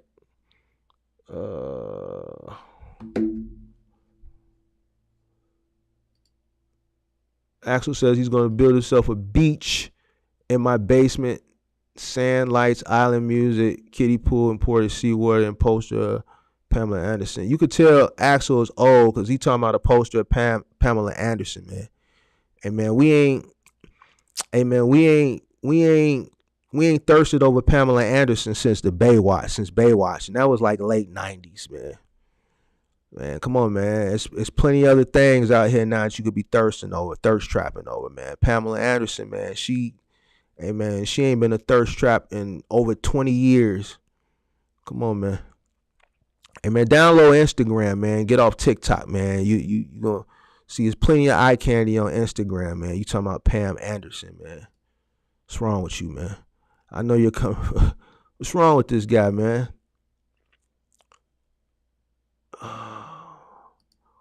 We have a guy that talked real big when we were hiring him, trying to sell us on he needs full time. He has taken off about 10 times in 60 days for some bull. I'd have been let him go. I'm within my sacrifice right now. I'm selling my car to get out of my car payments, etc. I want to focus on my business 100%. I haven't earned the right to do anything but get shit done. See, that's what I'm talking about. That's what I'm talking about.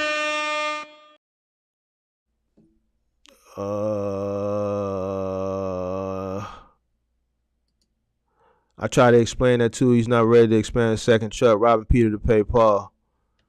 Yeah, if you robbing Peter to pay Paul, it ain't time for a second truck yet. You gotta figure out how to make money in that first one.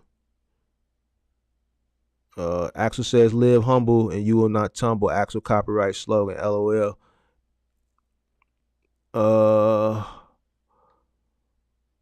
What's happening? Got a contract with mattress firm, $750 per day, 15 to 17 stops per day. Congratulations. Which company is it with? Who's the logistics company you got that contract with? The one aspect of this I have yet to figure out is how to pay myself. I haven't started yet, but what are the best ways to pay myself? You suggest any methods or companies I should tap in with? I did a live maybe about 3 weeks ago on how to pay yourself, so you should go check that live out. As far as the formula of paying yourself. That's even a should tap in with. What lane are you trying to run? Final mile? You trying to run final mile? Let me know what lane you're trying to run, and I can let you know what companies. But as far as the paying yourself, go check out that live I did a few weeks ago on how to properly pay yourself. PNF Cleaning Services. PNF Cleaning Services, what's going on? Welcome to the live. Grand Furniture. Who has that Grand Furniture contract? When starting out, is renting profitable or financing is better? I think right now financing. Once upon a time, I would say rental, but those rates that were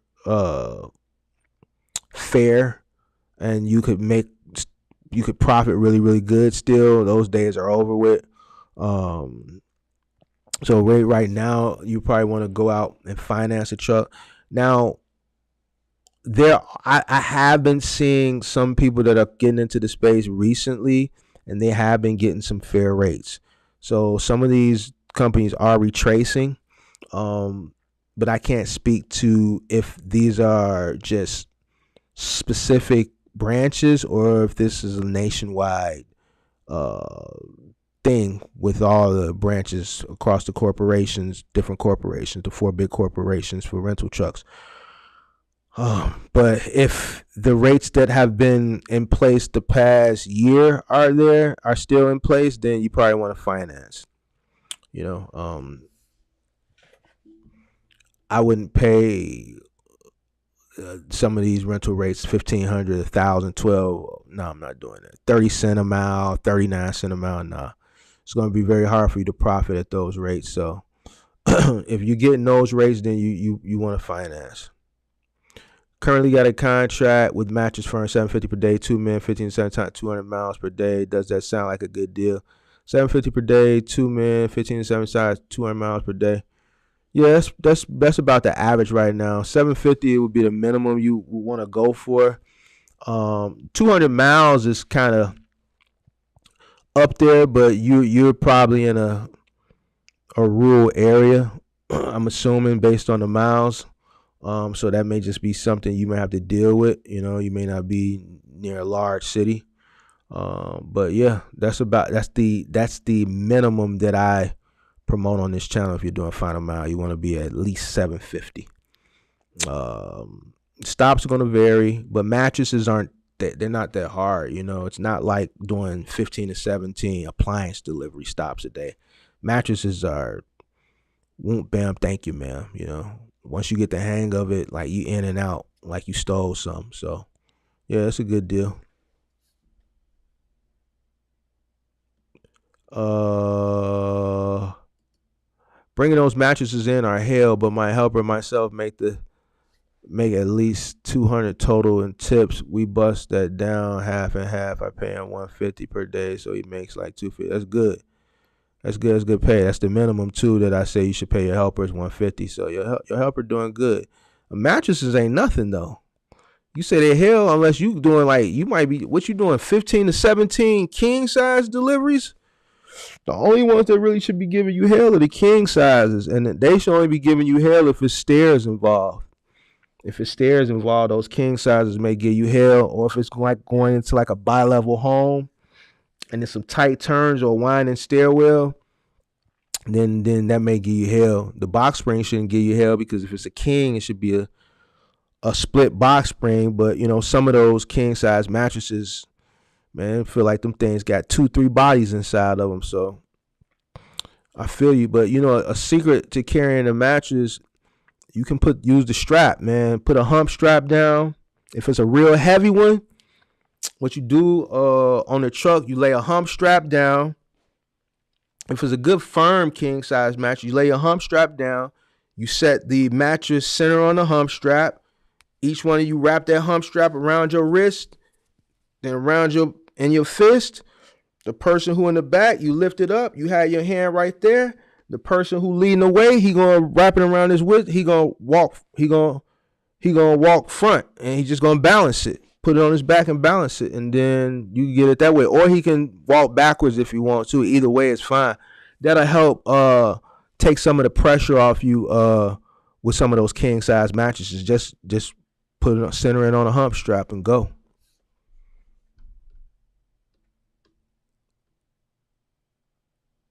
I'll be doing OTR 3 weeks out and 1 weekend. That sounds like a plan. Been following you and taking in all the knowledge, brother. Keep doing the good work. Appreciate you, man. Appreciate you for checking in. Appreciate that. I had a Pamela Anderson poster in my closet 25 years ago. Yeah, man. Axel stuck in the 90s, man.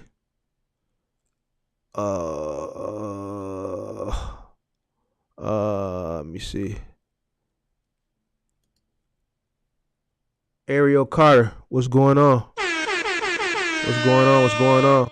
All right, any questions? If not, man, I gotta get up out of this thing. You dig? Yeah. So I just wanted to talk real quick about sacrifice, y'all. Just make sure y'all making sure y'all sacrifice, man. Nothing comes easy, but guess what? Nothing comes either without sacrifice. You gotta sacrifice. You gotta sacrifice. You have got to sacrifice. A lot of people don't talk about they sacrifice. You got a lot of these new guys that making it seem like they rich as hell, and they tell you they only been doing this a year, 2 years, man. Listen, man. Listen.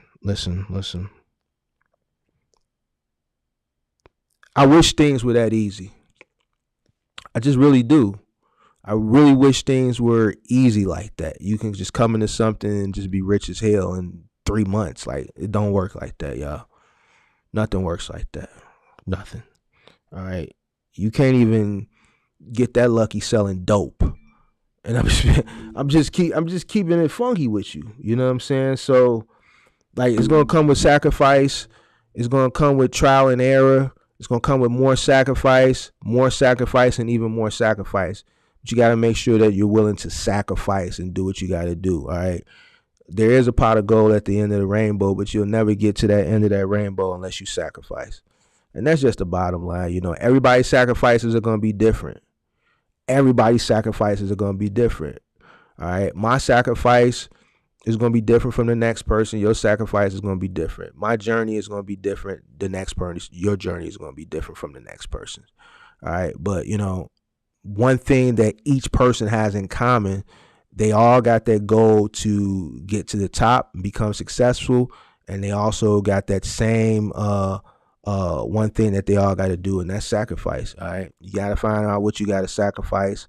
You got to give something up. The biggest sacrifice is going to be your free time to do activities that are going to cost you money, are going to pretty much be time where you could be utilizing that, putting in to your business. Even if your truck is parked, you could be utilizing that time researching the business. You're still new. You don't know the ins and outs of the business yet. So you got to research. You got to still put that investment, invest that time in the research. And, even if it's, watching content, reading up on stuff on Google, whatever you got to do. All right. That's what you got to do. A lot of sacrifice, and you'll be able to play later. Trust me, you'll be able to play later. But at the beginning, no.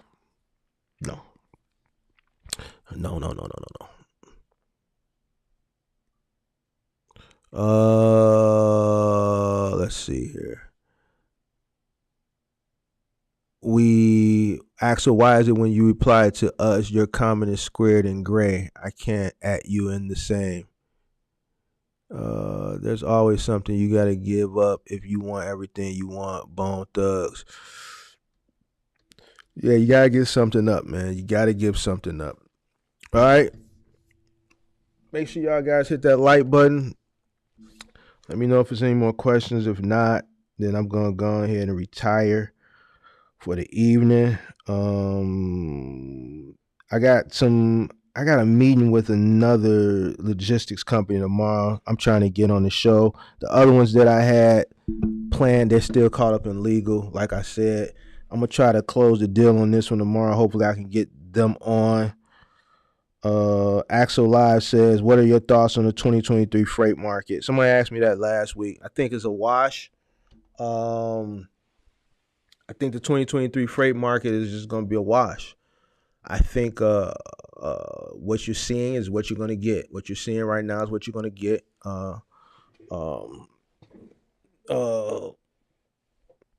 I think it's going to be a wash. I don't think what people are looking for, that turnaround, you're not going to see that this year. You may see it in 24. You may see it in 25. You got to remember, next year is an election year. Still waiting on to see if Biden is going to run. All right. Biden's whole thing is this infrastructure bill. We got to see what Trump is talking about. We got to see what some of the other candidates that are going to get in are going to be talking about. So all this, is going to determine,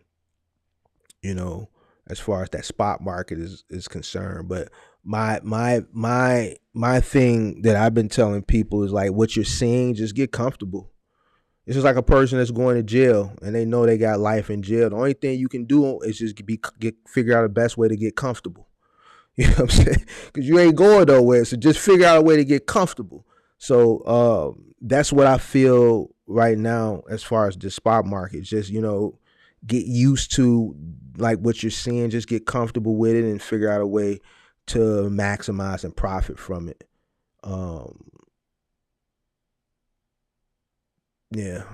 So you said spot market rates are trash.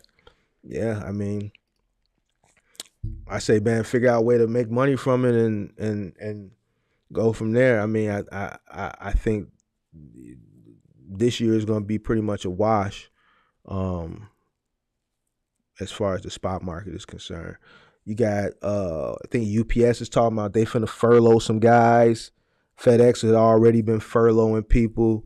You steady got more and more companies closing down, so laying people off. The service industry is more people are spending money on services than goods. So as long as the service industry is higher than the goods, then that's concerning as well. People are spending more money on services than goods. So, that's very alarming to me. So a lot of these things have to reverse in order for you to see better rates on the spot market. And I don't see any signs of reversing anytime soon. So it just is what it is. Axel says, Doe Haitian, ask Mark, he can post it. I think he has email posting blocked. I don't have anything blocked. What are you trying to do? What's your email, Axel? I don't have nothing blocked. I don't got nothing blocked. I don't have issues on my channel to block things. I don't nobody come in here acting up. So I don't block anything. Everything is open. What are you trying to do?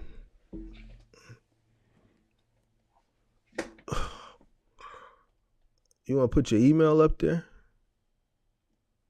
I could put your email up there. What is it? Axel Live? Just Axel, just type your email and then I'll put it on the screen. You type it and then I'll put it on the screen.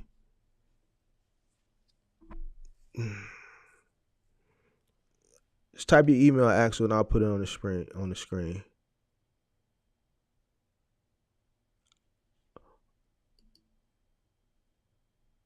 I don't see your email, yo.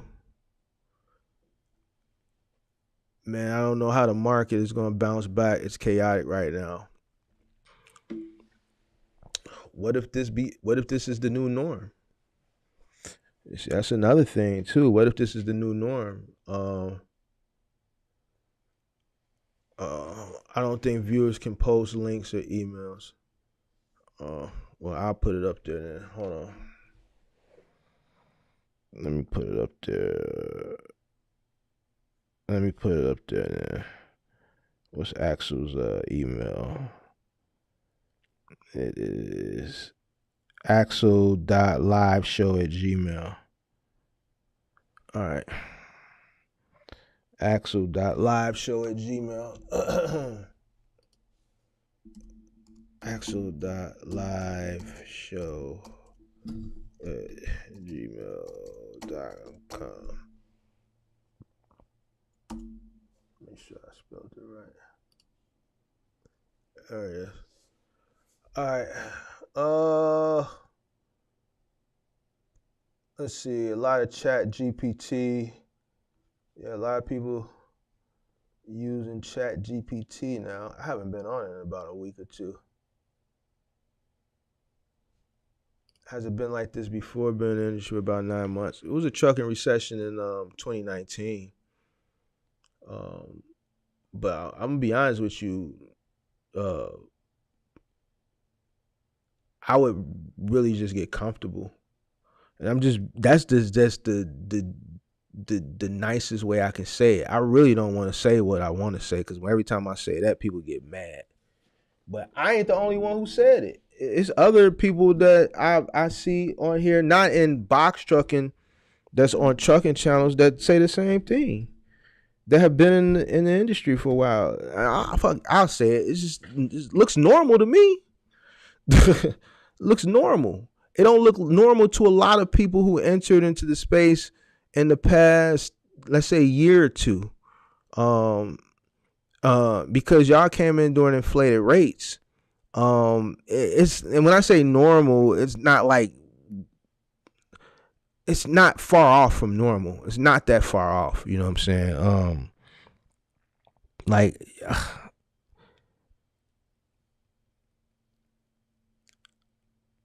people that came in during the pandemic, y'all were spoiled.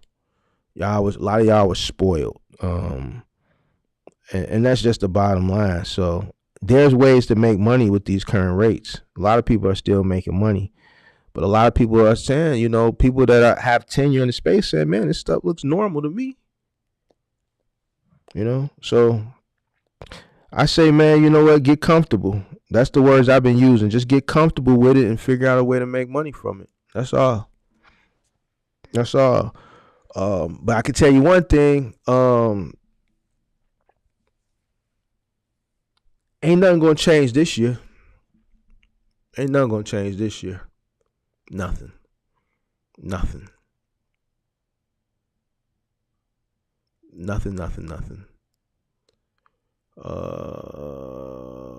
You're gonna see probably more trucking companies go out of business, and that's about it. What are the rates I should avoid? when dealing with dispatchers as a new person? Well, I don't. Well, you must be new to the channel. That's not even how I feel about dispatchers. It's just I feel like you could do that yourself. I mean, that's 10% that you're taking out of your profit. You can add that to your bottom line. That's more money that you could be making by just doing it yourself. That's how I feel about dispatchers or dispatch. I think you could dispatch yourself.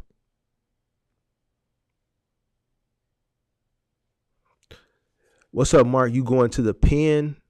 I need my cargo info. LOL. Am I going to the pen? You talking about the joint?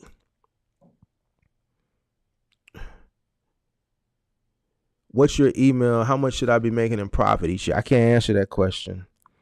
I don't even know what you do. I don't know what lane you run. I don't know what you do. And even if I knew what you did, I couldn't answer that question because I don't know how much you're willing to work. Your profit could be determined on how much you're willing to work, how much you're not willing to work, So it's a lot of variables that go into answering that question.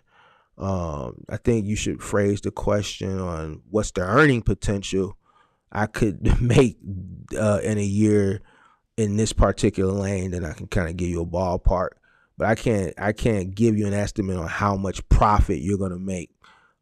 Because I could say, well, you should make this much, but if you don't go to work, you ain't gonna make that much. So I think you should phrase the question on, hey, Mark, I plan on running final mile. What's the earning potential? Or, hey, Mark, I plan on running middle mile. What's the earning potential? Man, this inflation is making it worse too. Something that costed $4 is $10 now. Yeah, man. I mean, inflation is a mug, but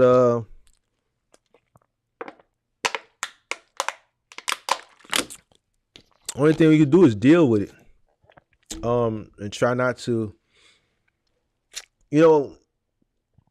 when I first started seeing prices go up, I noticed eggs and stuff like that. I eat healthy, so I gotta go to the grocery store maybe 3 times a week.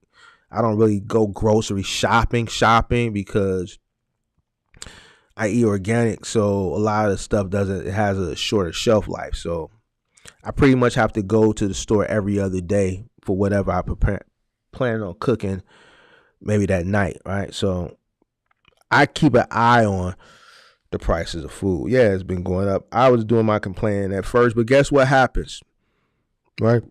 When things change, what happens?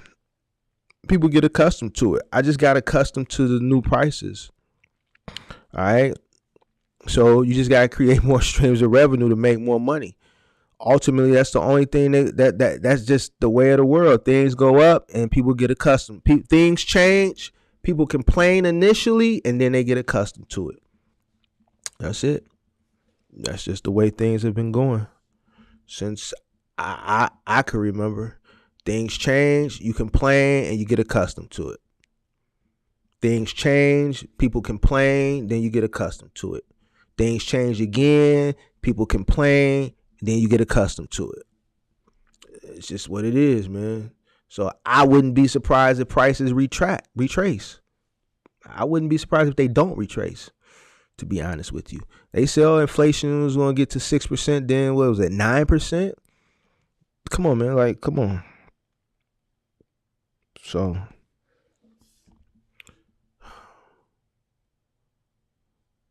what's the earning potential? I am looking to do final mile. I'm looking to work almost every day. What is my earning potential? You doing final mile, $250 a truck.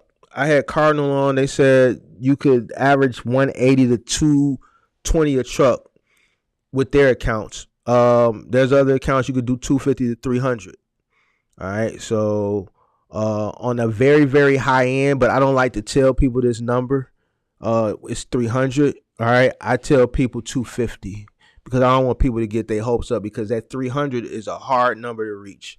You can reach it in the certain markets, but most people aren't going to reach that number, but it is attainable.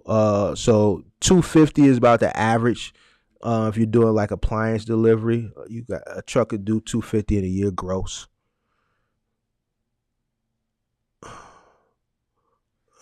Uh, yep. See, Joe Hasten said the same thing I said. Learn to adjust to inflation. There's nothing you can do but adjust. That's it. It's adjust. Ultimately, people are just going to get accustomed to it, like everything else. You think about everything that changed.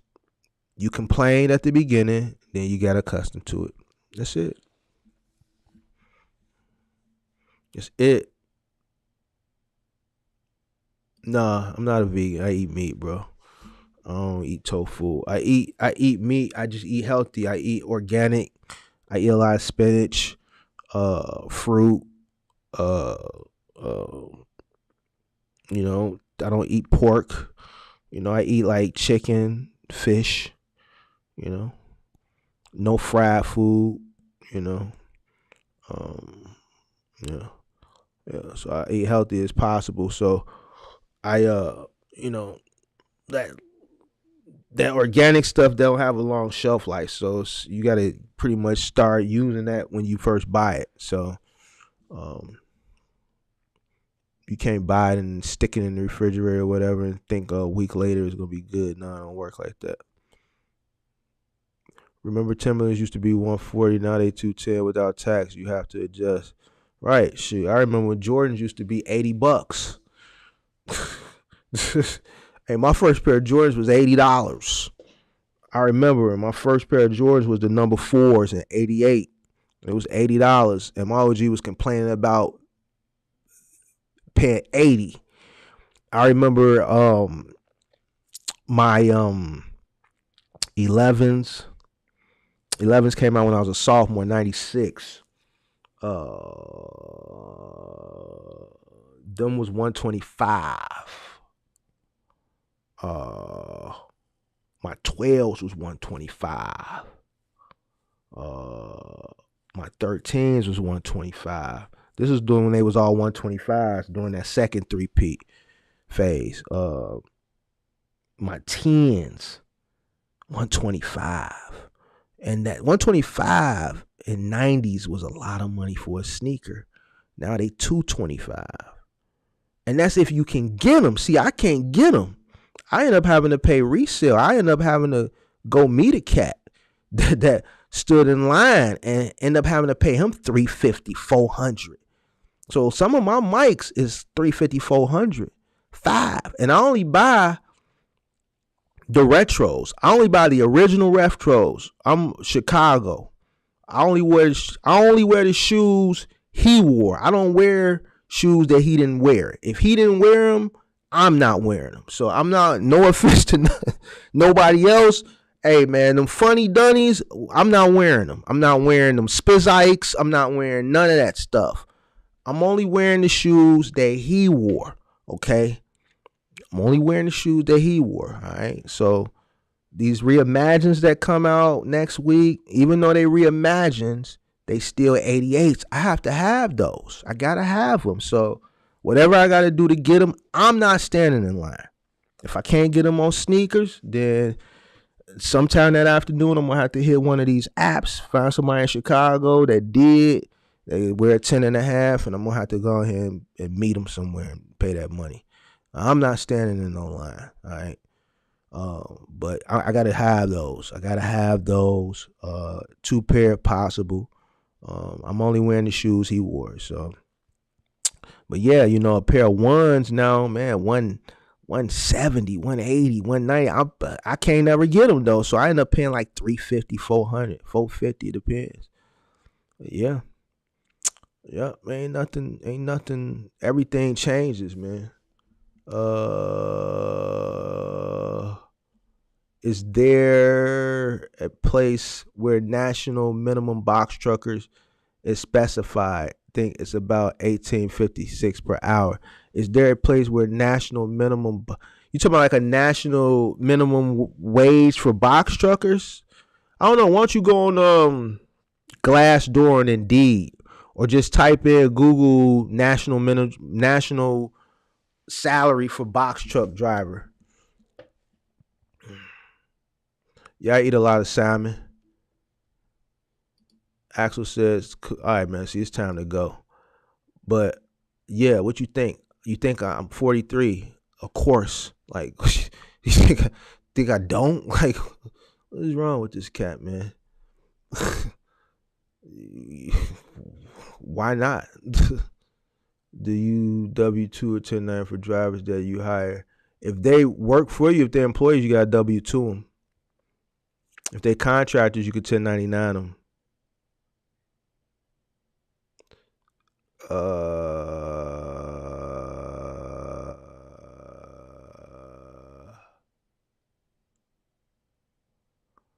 Oh man, you was wearing some Team Jordans? Nah, no sir, dog. No sir. Hold on, we gotta hit you with a womp womp. Man, no Team Jordans, man. The hell? What are those? What are those, man? If Mike didn't wear them, they ain't J's, man. I don't know what's up with no Team Jordans. Most, what's going on?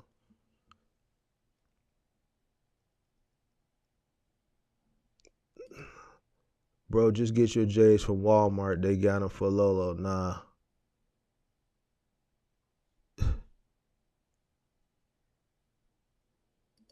Oh, Mark meant to tell you that Box Truck Real gave you a huge shout out on his channel.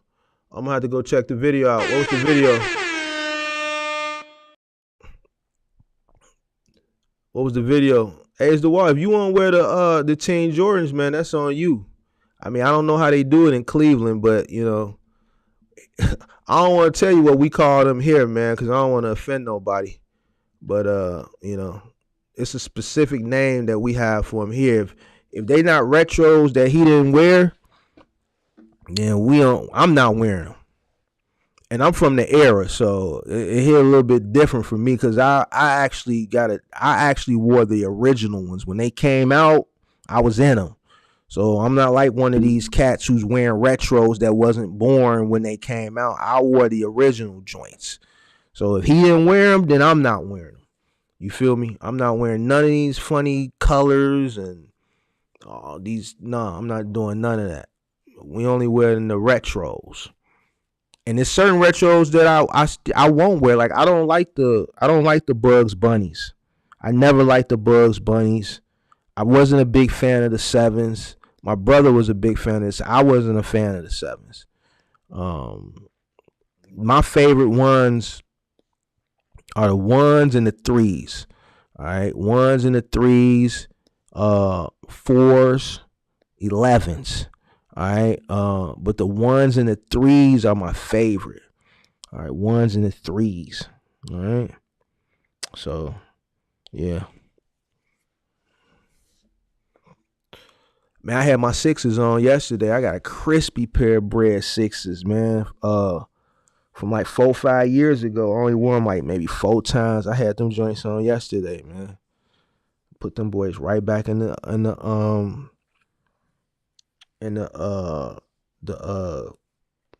Container Store drop front sneaker thing. 4s, 11s, and 13s. I bought the re-releases of the He Got Games when they brought them out, maybe like 5 years ago. I wore them things one time. You know, when they came out when I was in high school, it was cool because back then we used to, you know, the pants were cut wider than they're cut now. And back then we wore our pants with a cuff. We cuffed our pants under. So you had that big kind of like wide bottom over the shoe back then. That was the look. But now that's just like a big bulky shoe. And every pant now that you wear is cut slimmer. So you got to kind of wear them with a jogging pant. I just really don't like the way they look, man. I like the shoe. It's good to have just to say I have them, but I don't wear them, man. I don't even wear them. Yeah, those are the ones we talking about. The He Got Games. Yep, that's what I'm talking about. Yeah, that boot cut. Like, see, all the jeans was boot cut back then, so it just that was the look. So you would cuff them. Yeah, be cuffed, and you hit that iron, how that crispy iron spray that starch, iron them. So now that cuff in the front is just firm. But now, man, you know, that's why now with the jeans, that the way the jeans are cut now, 1s, threes, fours,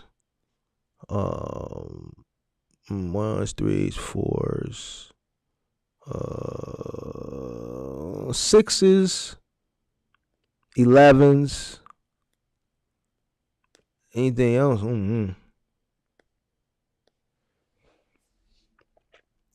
Joe says my era too.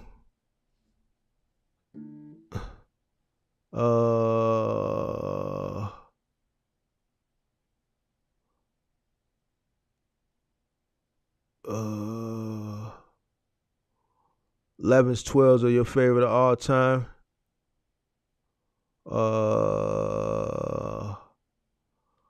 Yeah, man. So, yeah, man. I gotta get those number threes that's coming out. I gotta get them. So next Saturday, man, I'm gonna be on a mission. I gotta be up on a mission. Gotta have my app ready to go, and if I can't get them on the app, I gotta start making them calls, man. I gotta start making them calls. Gotta start making them calls. But yep, man, everything goes up, man. Jordans, whatever, man. Clothes, food. So yeah, just get used to it. Just like those spot market rates, man. I don't see them changing no time soon. Even this hoodie, I bought this Fear God hoodie. Last week, right? I bought this resale for $200, right? And I went on StockX, and this thing was $80. It dropped down to $80. But because I was so thirsty to get it, I paid resale. It was brand new, but I paid resale for it. So because they didn't have my size, and I acted like I couldn't wait. So, but everything is higher, and now with this, what they doing now is they limiting supply. Right, they're limiting supply on clothes like Jordans and like Fear God and Antisocial Club Society and a lot of the other brands. They limit the supply to create a bigger demand, and then resellers can cash out. And sometimes it's stuff you want. Like now, certain things that I want,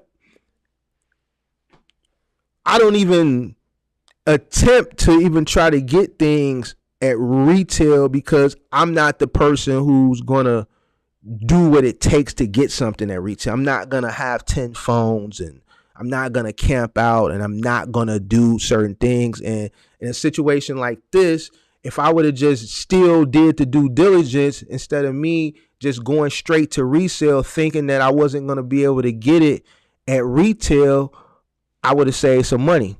You know what I'm saying? But it is what it is. I'm basically saying is that my mind, when I talk about buying behavior shifted, my buying behavior is shifted. A lot of the times I go straight for the resale because I say, oh, well, I know the retail it's gone. It's going to sell out. As soon as it goes on sale, it's gone. You know what I'm saying? I never get lucky, so I just go straight to resale. But sometimes you may get lucky. This is one of the situations where I went on StockX and they had it. And I'm like, damn, I should have. So if you got them a month early, they're probably fake. See, I don't get stuff a month early. The earliest that I would probably get something is maybe 2 weeks early, but I don't get anything early. I try to get stuff the day of. Sneakers, I try to attempt to get on the sneakers app. And if I can't get them on the sneakers app, I know that, we got a big Nike town here. So if I can't get them on the sneakers apps, what happens is after the stores open, the people that stand in line that are looking to resell, by 12 o'clock noon, you can go on OfferUp, Facebook Marketplace, or whatever. And those guys that did stand in line for the popular sizes, they start posting them. Boom. So I'll go on OfferUp or something. I'll find somebody that went to Nike Town, got my size of 10.5. They got the receipt. I'll meet them, make sure I'm tooled up, and check them out. They got the receipt, Nike Town bag, Foot Locker bag, whatever, and I just buy them like that. Yeah, I'm not standing in line. I'm too old to be standing in line. 200 for a sweatshirt, that ain't nothing. I got polos that cost twice this much. I spent like 400 on my Burberry polos. I got Burberry button downs that's 450, 500. No, this ain't 200 on a. That's how much the stuff costs.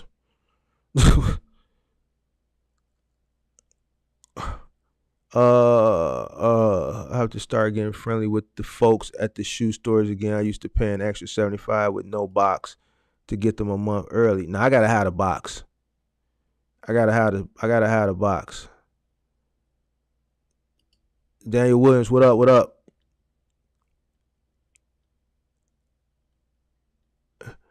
Salute to Penny Hardaway while we at it. I passed on the Penny Hardaways when I was a shorty. I passed on them. I was too busy wearing mics. OG wasn't going. She wasn't gonna spend 125 on no mics and then go spend another 125 because his shoes was one. Nah, I'm lying. The pennies was 190 back then. The pennies was 190. Pennies was more than Jordans. When them pennies first came out, them boys was 190 back then.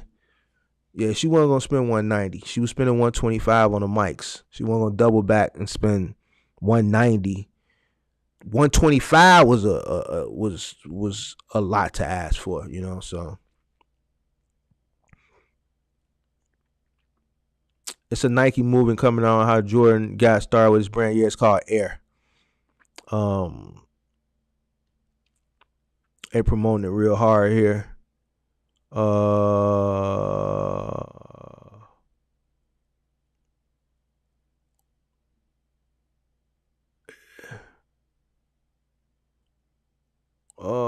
Let me see. Who y'all going at it? If you got them a month earlier, they would probably face. Who D-Ray going at it with? Oh, I know what he getting at. So basically what he's saying is, I know what he's saying, but I ain't gonna say it. That's why I was saying they call him here, but I'm not gonna say that. So it's just certain Jordans that, like a certain demographic, that's what we call them, you know, because like certain demographic only wear certain types of mics. Like a lot of those mics that them Team Jordan mics, them funny Spurs Ikes, them funny like them just team brand Jordan mics. I don't even know what they call, man. I don't wear them. Yeah, we don't wear them. Pennies and Dunkins were more than J's. Even the Griffeys and Chris Webbers were about 140. Yeah, them pennies was 190. I remember that because I was like, whoa, 190. Yeah. No Pumas. Hell. 6 rings. Nah, they call them the Mexican mics. That's what they call them, man. 6 rings was just the 6 rings. But anything that's not retros, that's what they call them.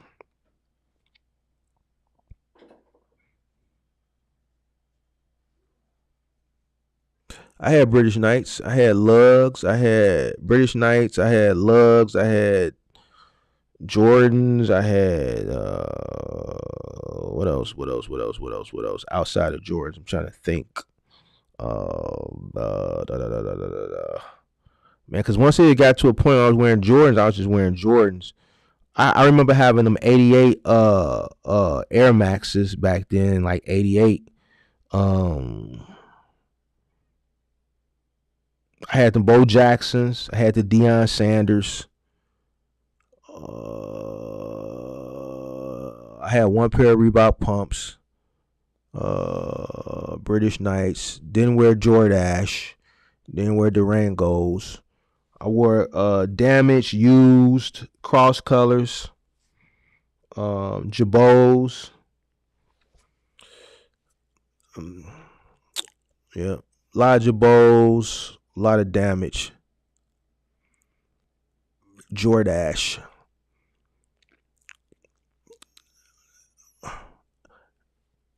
Axel was like a traditional white guy. He was wearing Jordache. Saucony's, nah. Saucony's was like the hood rat shoe. Yeah, British Knights was exclusive. Remember, Michael Jackson had a special edition pair of British Knights.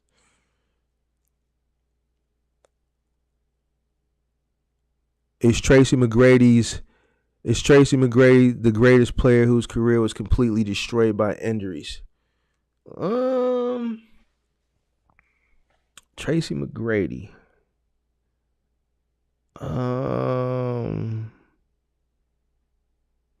I got somebody else that I was just listening to First Take, or was it Undisputed, where they was talking about somebody's career was destroyed by injuries, but it wasn't Tracy McGrady. I can't remember who it was. You know what? Derrick Rose. It goes to Derrick Rose, but guess what? And here's why. Derrick Rose, that wasn't even his fault. That was Tom Thibodeau's fault, because he shouldn't have been in the game. He shouldn't have been in the game. You know, he shouldn't have been in the game. Derrick, and that's why Thibodeau, every team he go coach for, he drag Derrick along because he feel guilty. I give it to Derrick, because Derrick,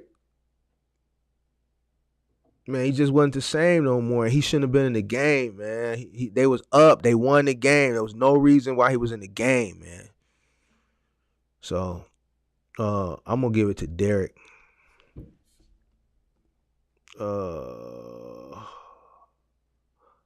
Elise's, man, most, how old are you, man? Now we can start talking about Deodoras and Troops and Lottos. Deodoras, Troops, Lottos.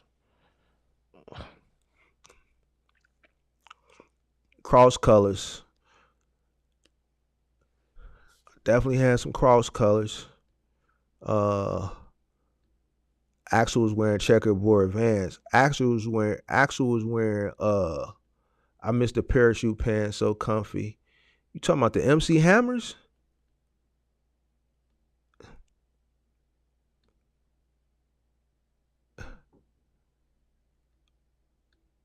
You talking about the MC Hammers? The one Saucony's that came out on gold. Horrible look, but grateful to try. Never saw them again. I never had a pair of Saucony's, man. We used to call them the hood rat shoes, because all the runners had them. Not those types of runners.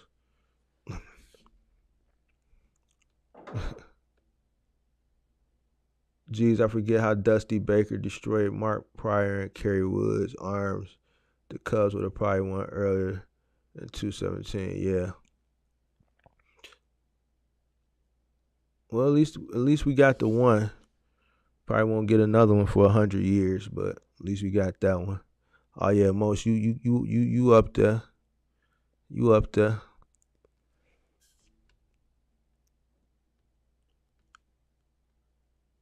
No breakdance parachute. Actually used to breakdance. I can't see you breakdancing, man. I can't see you pop locking. I can't see you busting a head spin. I can't see it, man. Just don't see it. I know you got a little black in you, man, but Axel was on Kirk channel saying he got some black in him, saying Italian saying Italians is black. I'm just looking at this like, man, what is this dude talking about? You know, Italians got some black in them. I've never heard that before. I never heard that before. The Dr. J's, those some good shoes. I had a couple pair of Dr. J's. You dabbled.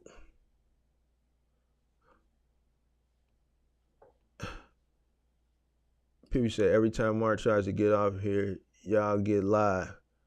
I know I'm gonna get off in a minute. I'm just waiting on this text to come, and then I'm out of here. As soon as this text comes through, I'm out. Sicilian has black blood mixed true from the Moors. I gotta look that up, man. I've never heard that before, man. Sicilian has black blood mixed from true from the Moors. Okay. And where you get this information from?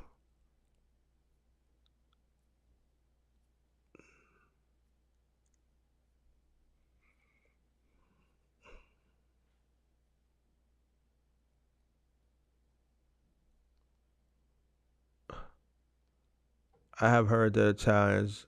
I have heard they are black. Italians are black Morons. An Estes driver came into my job with a 16-foot box truck the other day. I never knew LTL companies had box trucks in their fleets. Took me by surprise. Yeah, they do.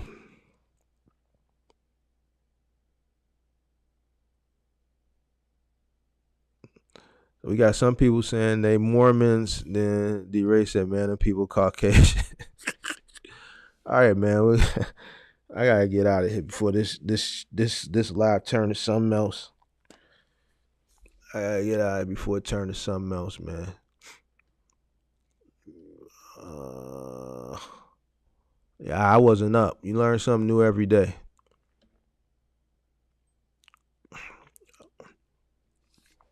You learn something new every day.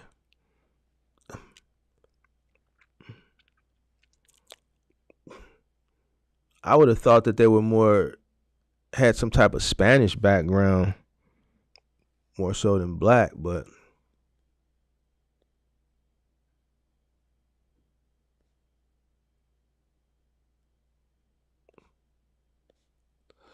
race war. Oh man, I don't know, man. They've been saying one of them has been coming for years, but I don't know, man. Growing up, I honestly thought Amish people were Jewish, like one evolved into the other.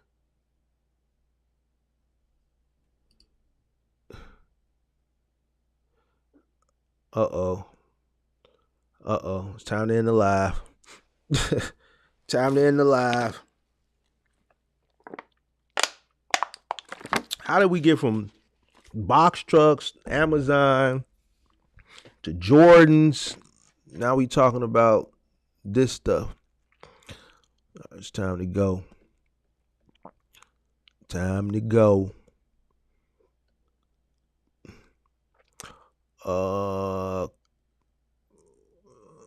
That's the. Let me see. I make sure I ain't miss nobody. The Dr. J.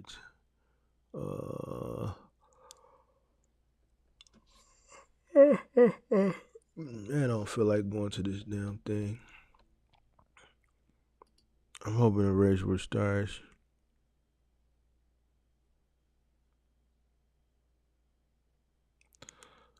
All right, yeah, it's definitely time to go.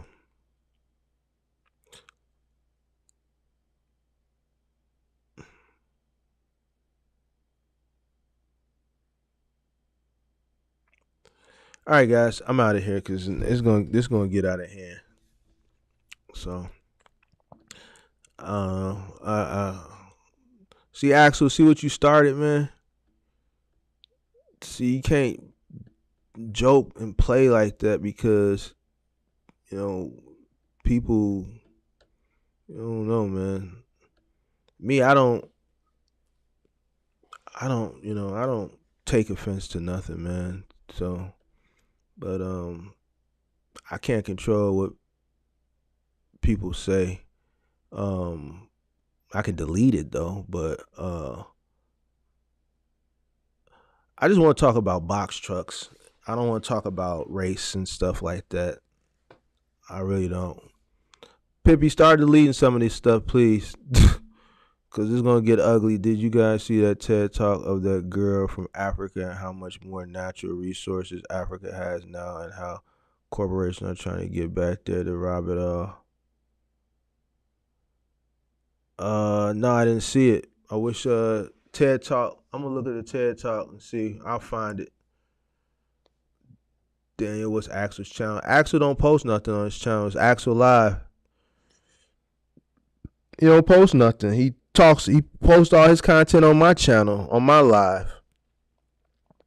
His my channel is his channel. Shit. He he put everything on my channel. Man, I want to talk box trucks, man. I don't want to talk that, man. I want to talk box trucks.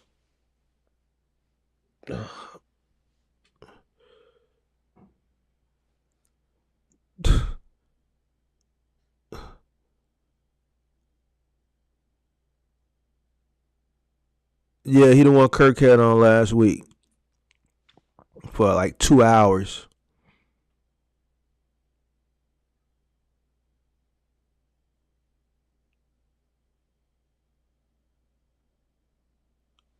Lauren says, got around to using that chat GPT bot thing. What a waste of time, in my opinion. I can see the novelty of it, but I got bored so fast.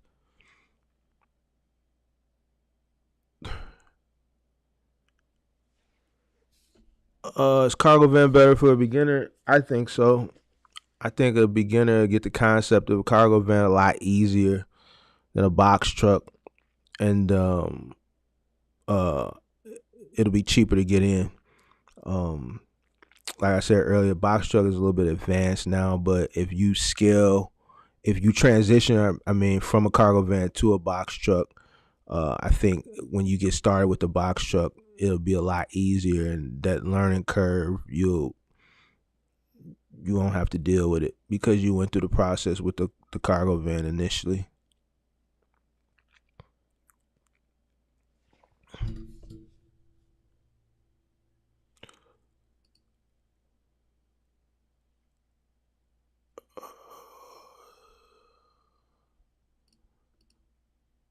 Sorry, tuned in late. I'm in a dilemma, but should I focus on a box truck business or this boot camp I'm doing for cybersecurity? I don't know. It's two different industries. Where's your heart at? I would say go with what your heart is at. What do you ever want to do? But if it's something that you're torn between because you can't do both of them simultaneously, what are you leaning more towards? Go with your first mind. Go where your heart is at. I know one thing. I'm gonna be honest with you too. Cybersecurity, you make a lot more money as a freelancer than driving a box truck. And I'm gonna keep it funky with you. I'm not gonna sell you on the box truck thing because it's a box truck channel. I'm keeping it 1,000. Cybersecurity, just as a consultant, you can make about $300,000-$400,000 a year, and that's no cap. You don't have to buy no truck. You don't have to buy. Only thing you doing is using your knowledge that's in your brain. All right. So, Dan says you can do both, but it sounds like it's something that she can't do both at the moment. So, but I'm gonna be honest with you. Cybersecurity would be, if I had to make a decision. Right now I would do cybersecurity because there's a lot more money and it's less investment. Your investment is the learning, the education. You can get a job making 200, 150, 200,000. You could be a consultant and make $300,000, $400,000, $500,000 a year, just consulting for cybersecurity. So you don't have to pay no insurances. You ain't got to buy no box truck. You ain't got to pay for no rental. You ain't got to fuel the thing. You ain't got to do nothing. You know what I'm saying? It's just your knowledge. It doesn't require you finding a driver. You don't have to rely on anyone. Just the knowledge that you got in your head, you know. And you can make that type of money. So, yeah.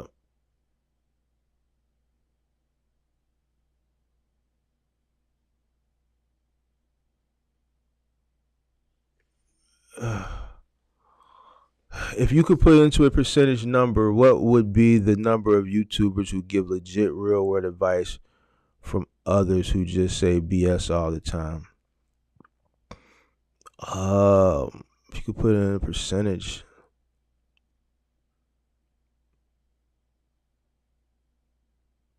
I would say less than 10%. Less than 10%. Because from what I see is a lot of YouTubers, they have something that they're trying to sell. All right. And in order for you to sell, you got to be a salesman, a salesman. A car salesman, if you go to what's a crappy car? What's not a good car? What's not a good car? It don't even have to be a current good car. What was just something that was just horrible? Okay. That BMW 745 series, that 2002 to 2008 BMW, that bubble. That was probably the worst 7 Series they ever made. That thing was horrible. All right. It just was problem after problem after problem. Right. Now, after the first 3-4 years, every BMW salesperson knew that car was trouble. Right. They knew it. But at the end of the day, they're BMW salesmen. So somebody came in to buy that car, they got to sell them on it. All right. Even though they knew that car was horrible. All right. It's an issue with the turbo. Right. Same thing with YouTube. Most of the people selling something, all right? So they're going to sell you some BS to get you to buy into whatever it is they selling, whether it is mentorship, whether it is the content itself, want you to get viewers, to get likes, to get viewers. People that kind of give real world advice, real world information, talk about real world stuff. It gets kind of, I guess, boring to the masses, and you don't get a lot of viewership. So that's why I say less than 10%. Less than 10%. Even in this space, I don't care. Less than 10%. You know, less than 10%. I watch some people's videos. I think some people just want to be famous. I think some people just want to sell whatever it is they selling. Less than 10%, man. You know, so it is what it is.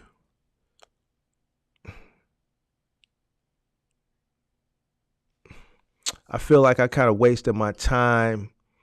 My plan is to work for self anyways.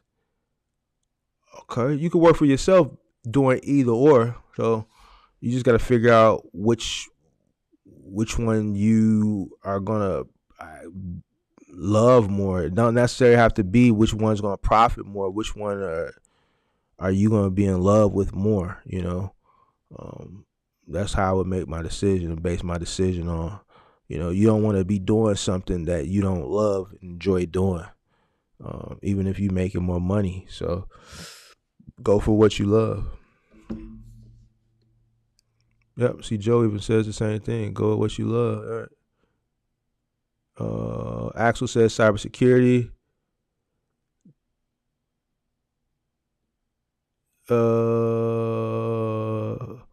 Mo says 75-25 split. I say less than 10%.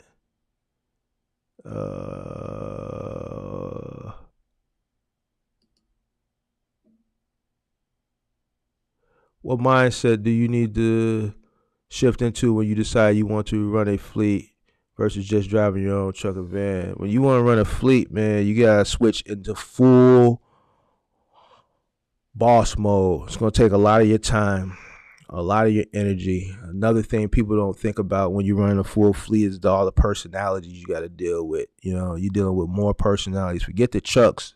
You got to deal with more people.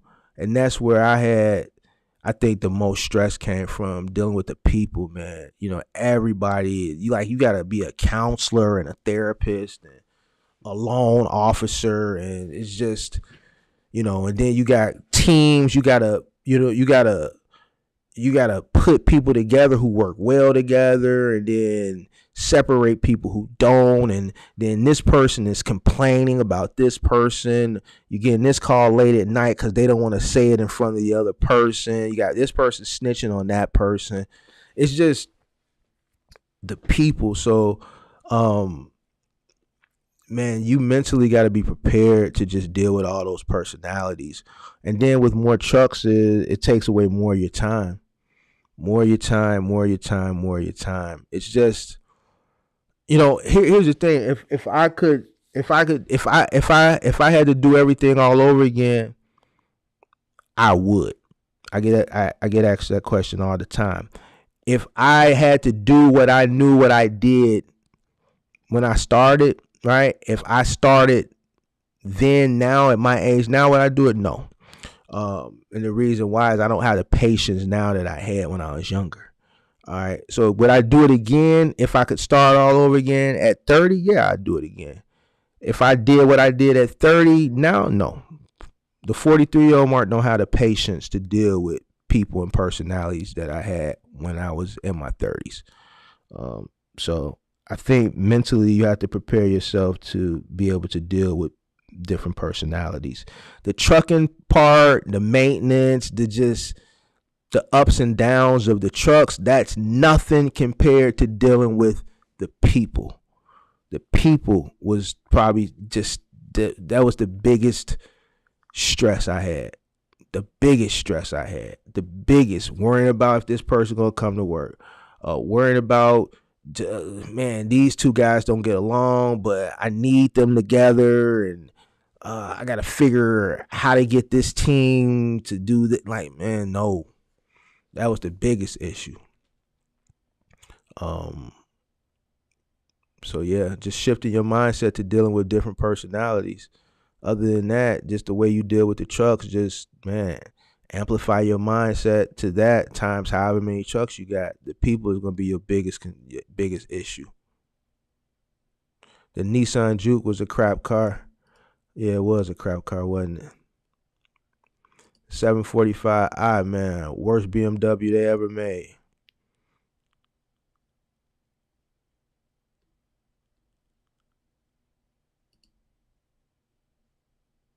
Most content bullshitters have no idea what they doing.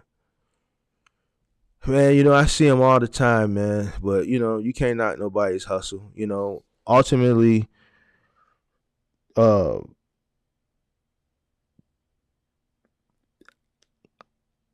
think people in this space, most, it's a few people in this space that's really trying to help people. But right now, when I'm seeing that since the market is just dried up, it's just redundant. People are just coming out with redundant content. They saying the same stuff over and over and over and over and over and over and over again. Ain't nobody really educating. At least I come on here and try to teach something. You know what I'm saying? But coming on here talking, it's pretty much what most people do. They just be talking, and I ain't knocking nobody. To each his own. But since the person asked, we just talking about it.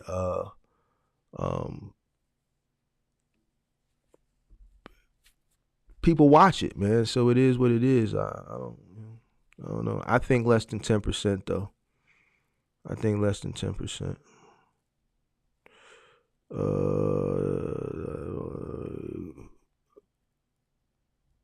Do I have to get a DOT if I only have one cargo van? Yes. And you want to leave your state? Yes, you have to have a DOT. That's another thing. These people, I've seen the videos. People say, you don't need no DOT, you got a cargo van. It's a lie. You do. You're running commercial freight. You're crossing state lines. You're running commercial freight. You need a Department of Transportation number. All right. You can go on their website and they'll tell you that. I did it. I did a video. I did a live stream dispelling that.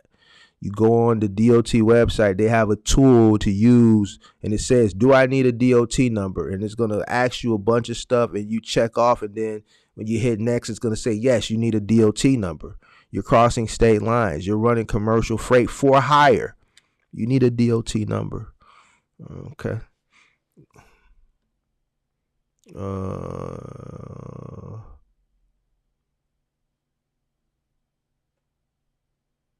That's probably why they're going autonomous trucks, so they don't have to deal with people. That may be some of it. I think the biggest part why they're going autonomous, so they don't have to pay the people. From my understanding, autonomous trucks are only being allowed to be used on highways on the outskirts of cities. I see no intention of letting them be driven in cities. Humans are still in need. Right. So, from what I'm seeing, Lauren is right. I'm seeing in certain markets. So one, outside of major cities, and then it's also in markets where they don't have they have mild weather conditions. So I'll never probably see an autonomous vehicle in my market. I had a homie who went to Arizona yesterday. I think his Uber from the airport was fully autonomous. There was no human driving the car. A car pulled up that was fully autonomous, and he videoed it and sent it to me.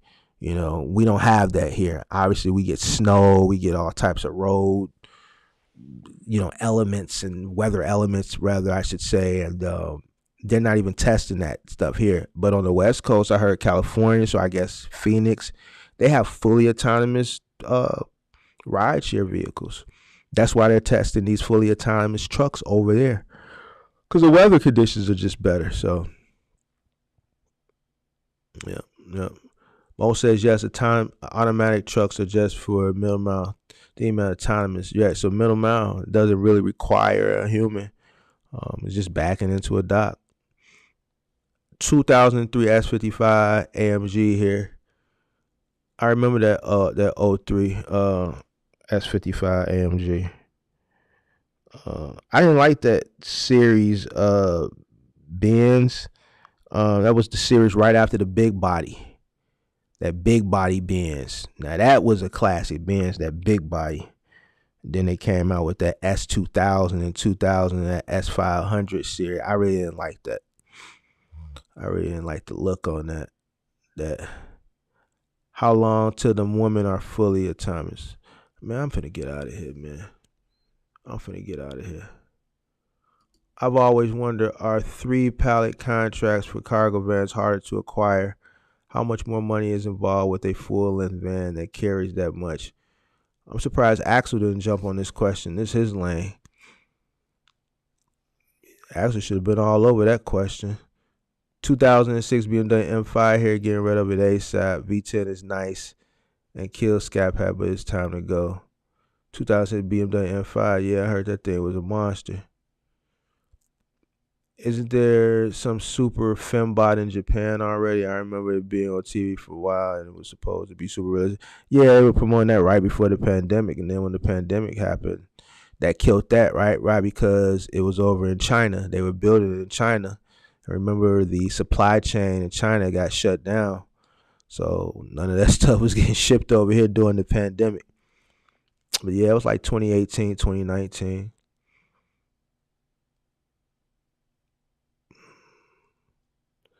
Yeah, Axel got so much to talk about, but then when somebody asks a question that's right up his alley, he don't got nothing to say. Axel, 3 pallet contracts for cargo vans harder to acquire, yes or no? How much more money is involved with a full-length van that carries that much? Right, make yourself useful, man. Answer a question that's in your lane, your specialty. Then I'm gonna get out of here. I'm not putting them on camera tonight. Not tonight. I don't want to deal with it. And I gotta get out of here. I gotta go to this birthday party at this club.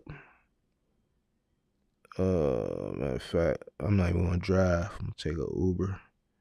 Where you at? I'm gonna actually answer that question. Now I ain't gonna put them on camera.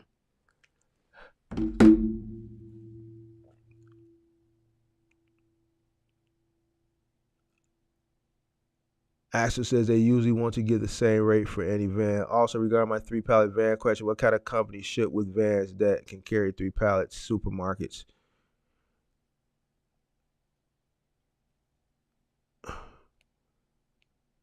Go ahead, Axel.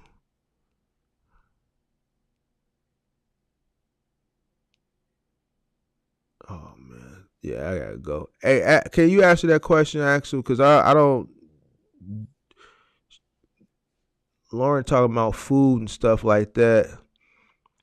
This your lane, man.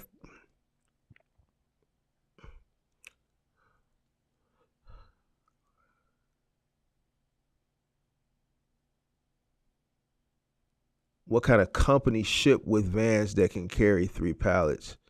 She want to know what kind of companies. He don't do contracts. He's strictly off the load board.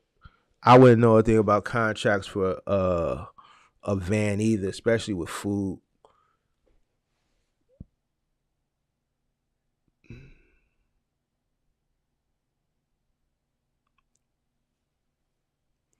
You need a high roof extended length cargo van. I think Lauren got that part down. Lauren wants to know. Uh, uh,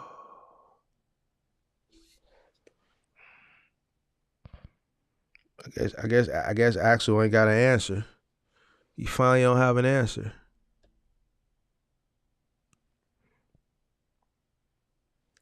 All right, man, I'm out. All right, guys, I'm out.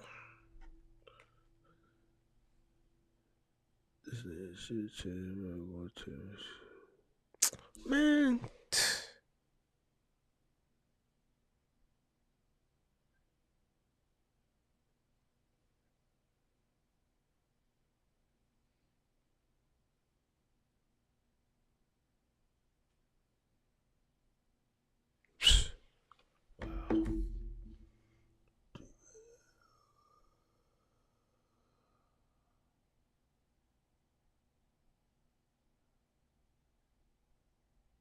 You really need a high roof cargo van. I only ask because the Chevy Ford vans, from what I've seen of the drivers who come into my job with them, are tall enough.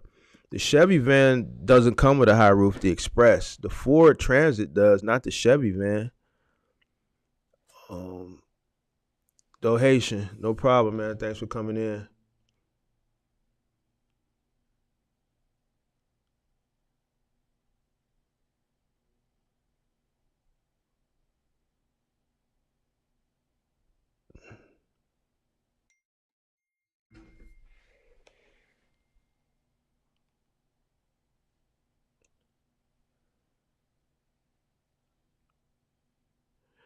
It's not late. It's not even 11 o'clock here yet.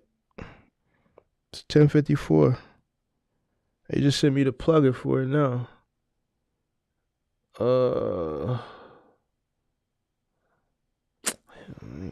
Shit.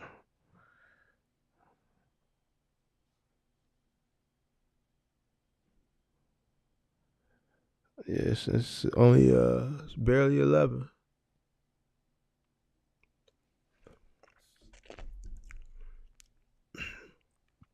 Hey Lauren, why don't you do T Force capstone or T Force capstone or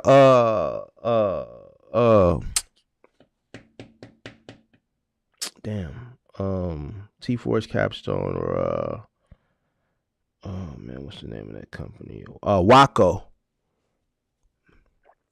Yeah, why don't you do courier work?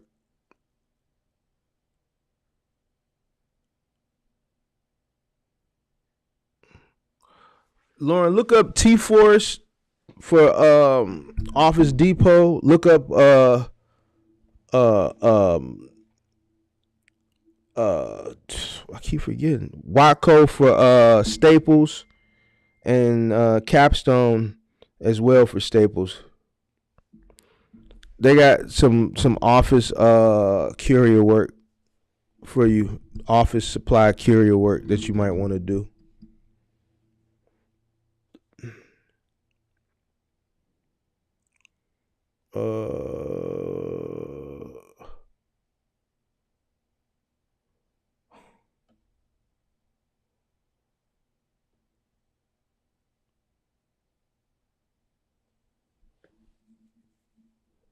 I've seen Capstone ads on Craigslist. I'm very well aware of T Force Freight. Waco, WATCO. Oh man, I'm not going there, bro. You switched up on me.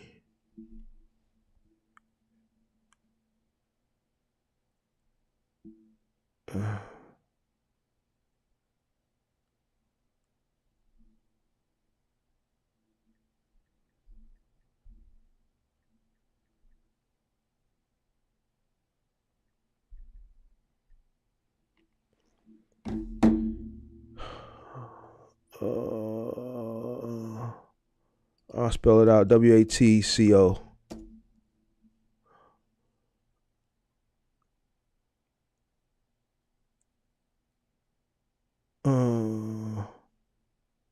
All right. All right, I'm out of here, y'all. I appreciate it. Nice chatting with everybody tonight. Hope everybody enjoys the rest of their evening. Uh, uh, but I gotta go, man. I went to Brooklyn and woke up to high tide flooding the parking lot and fish. All right. All your friends are watching your live saying you're not coming. No, they switched the spot, man, to a spot that I ain't going to. Certain places I'm not going.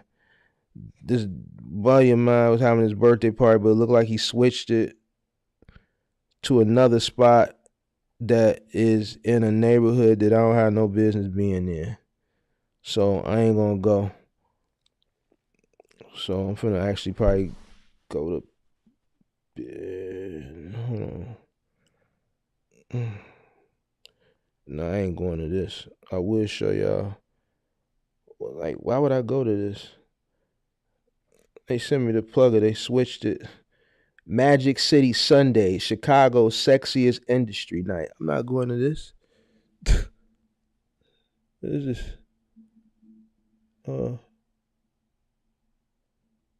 not going to it. Y'all don't want to understand why I'm not going to it by the address, but I'm not going over there. I'm straight. We were supposed to go to like a regular bar. This man then switched it to I didn't even know they had a strip club over there. It ain't even no strip club. It's a regular bar. They just gonna have. No, I'm straight. I ain't going to that. I'm finna go to bed. Man, Magic City is the bomb in Atlanta. I ain't going. No fair.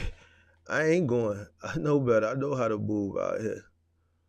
Straight up. And I'm by myself. And if I go over there,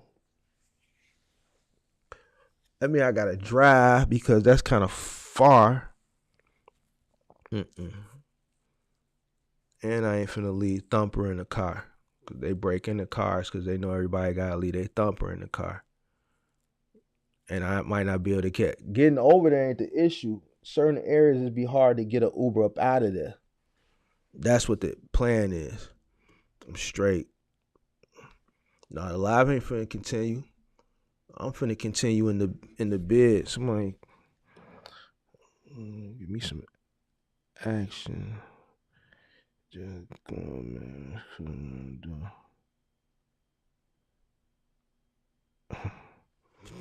Yeah, the live ain't finna continue. I'm out of here, y'all. Man, I appreciate everybody for checking in. I'll be back Thursday with another topic. Other than that, man, everybody stay safe, stay blessed, be safe out here. Go get you some money and stay out the way.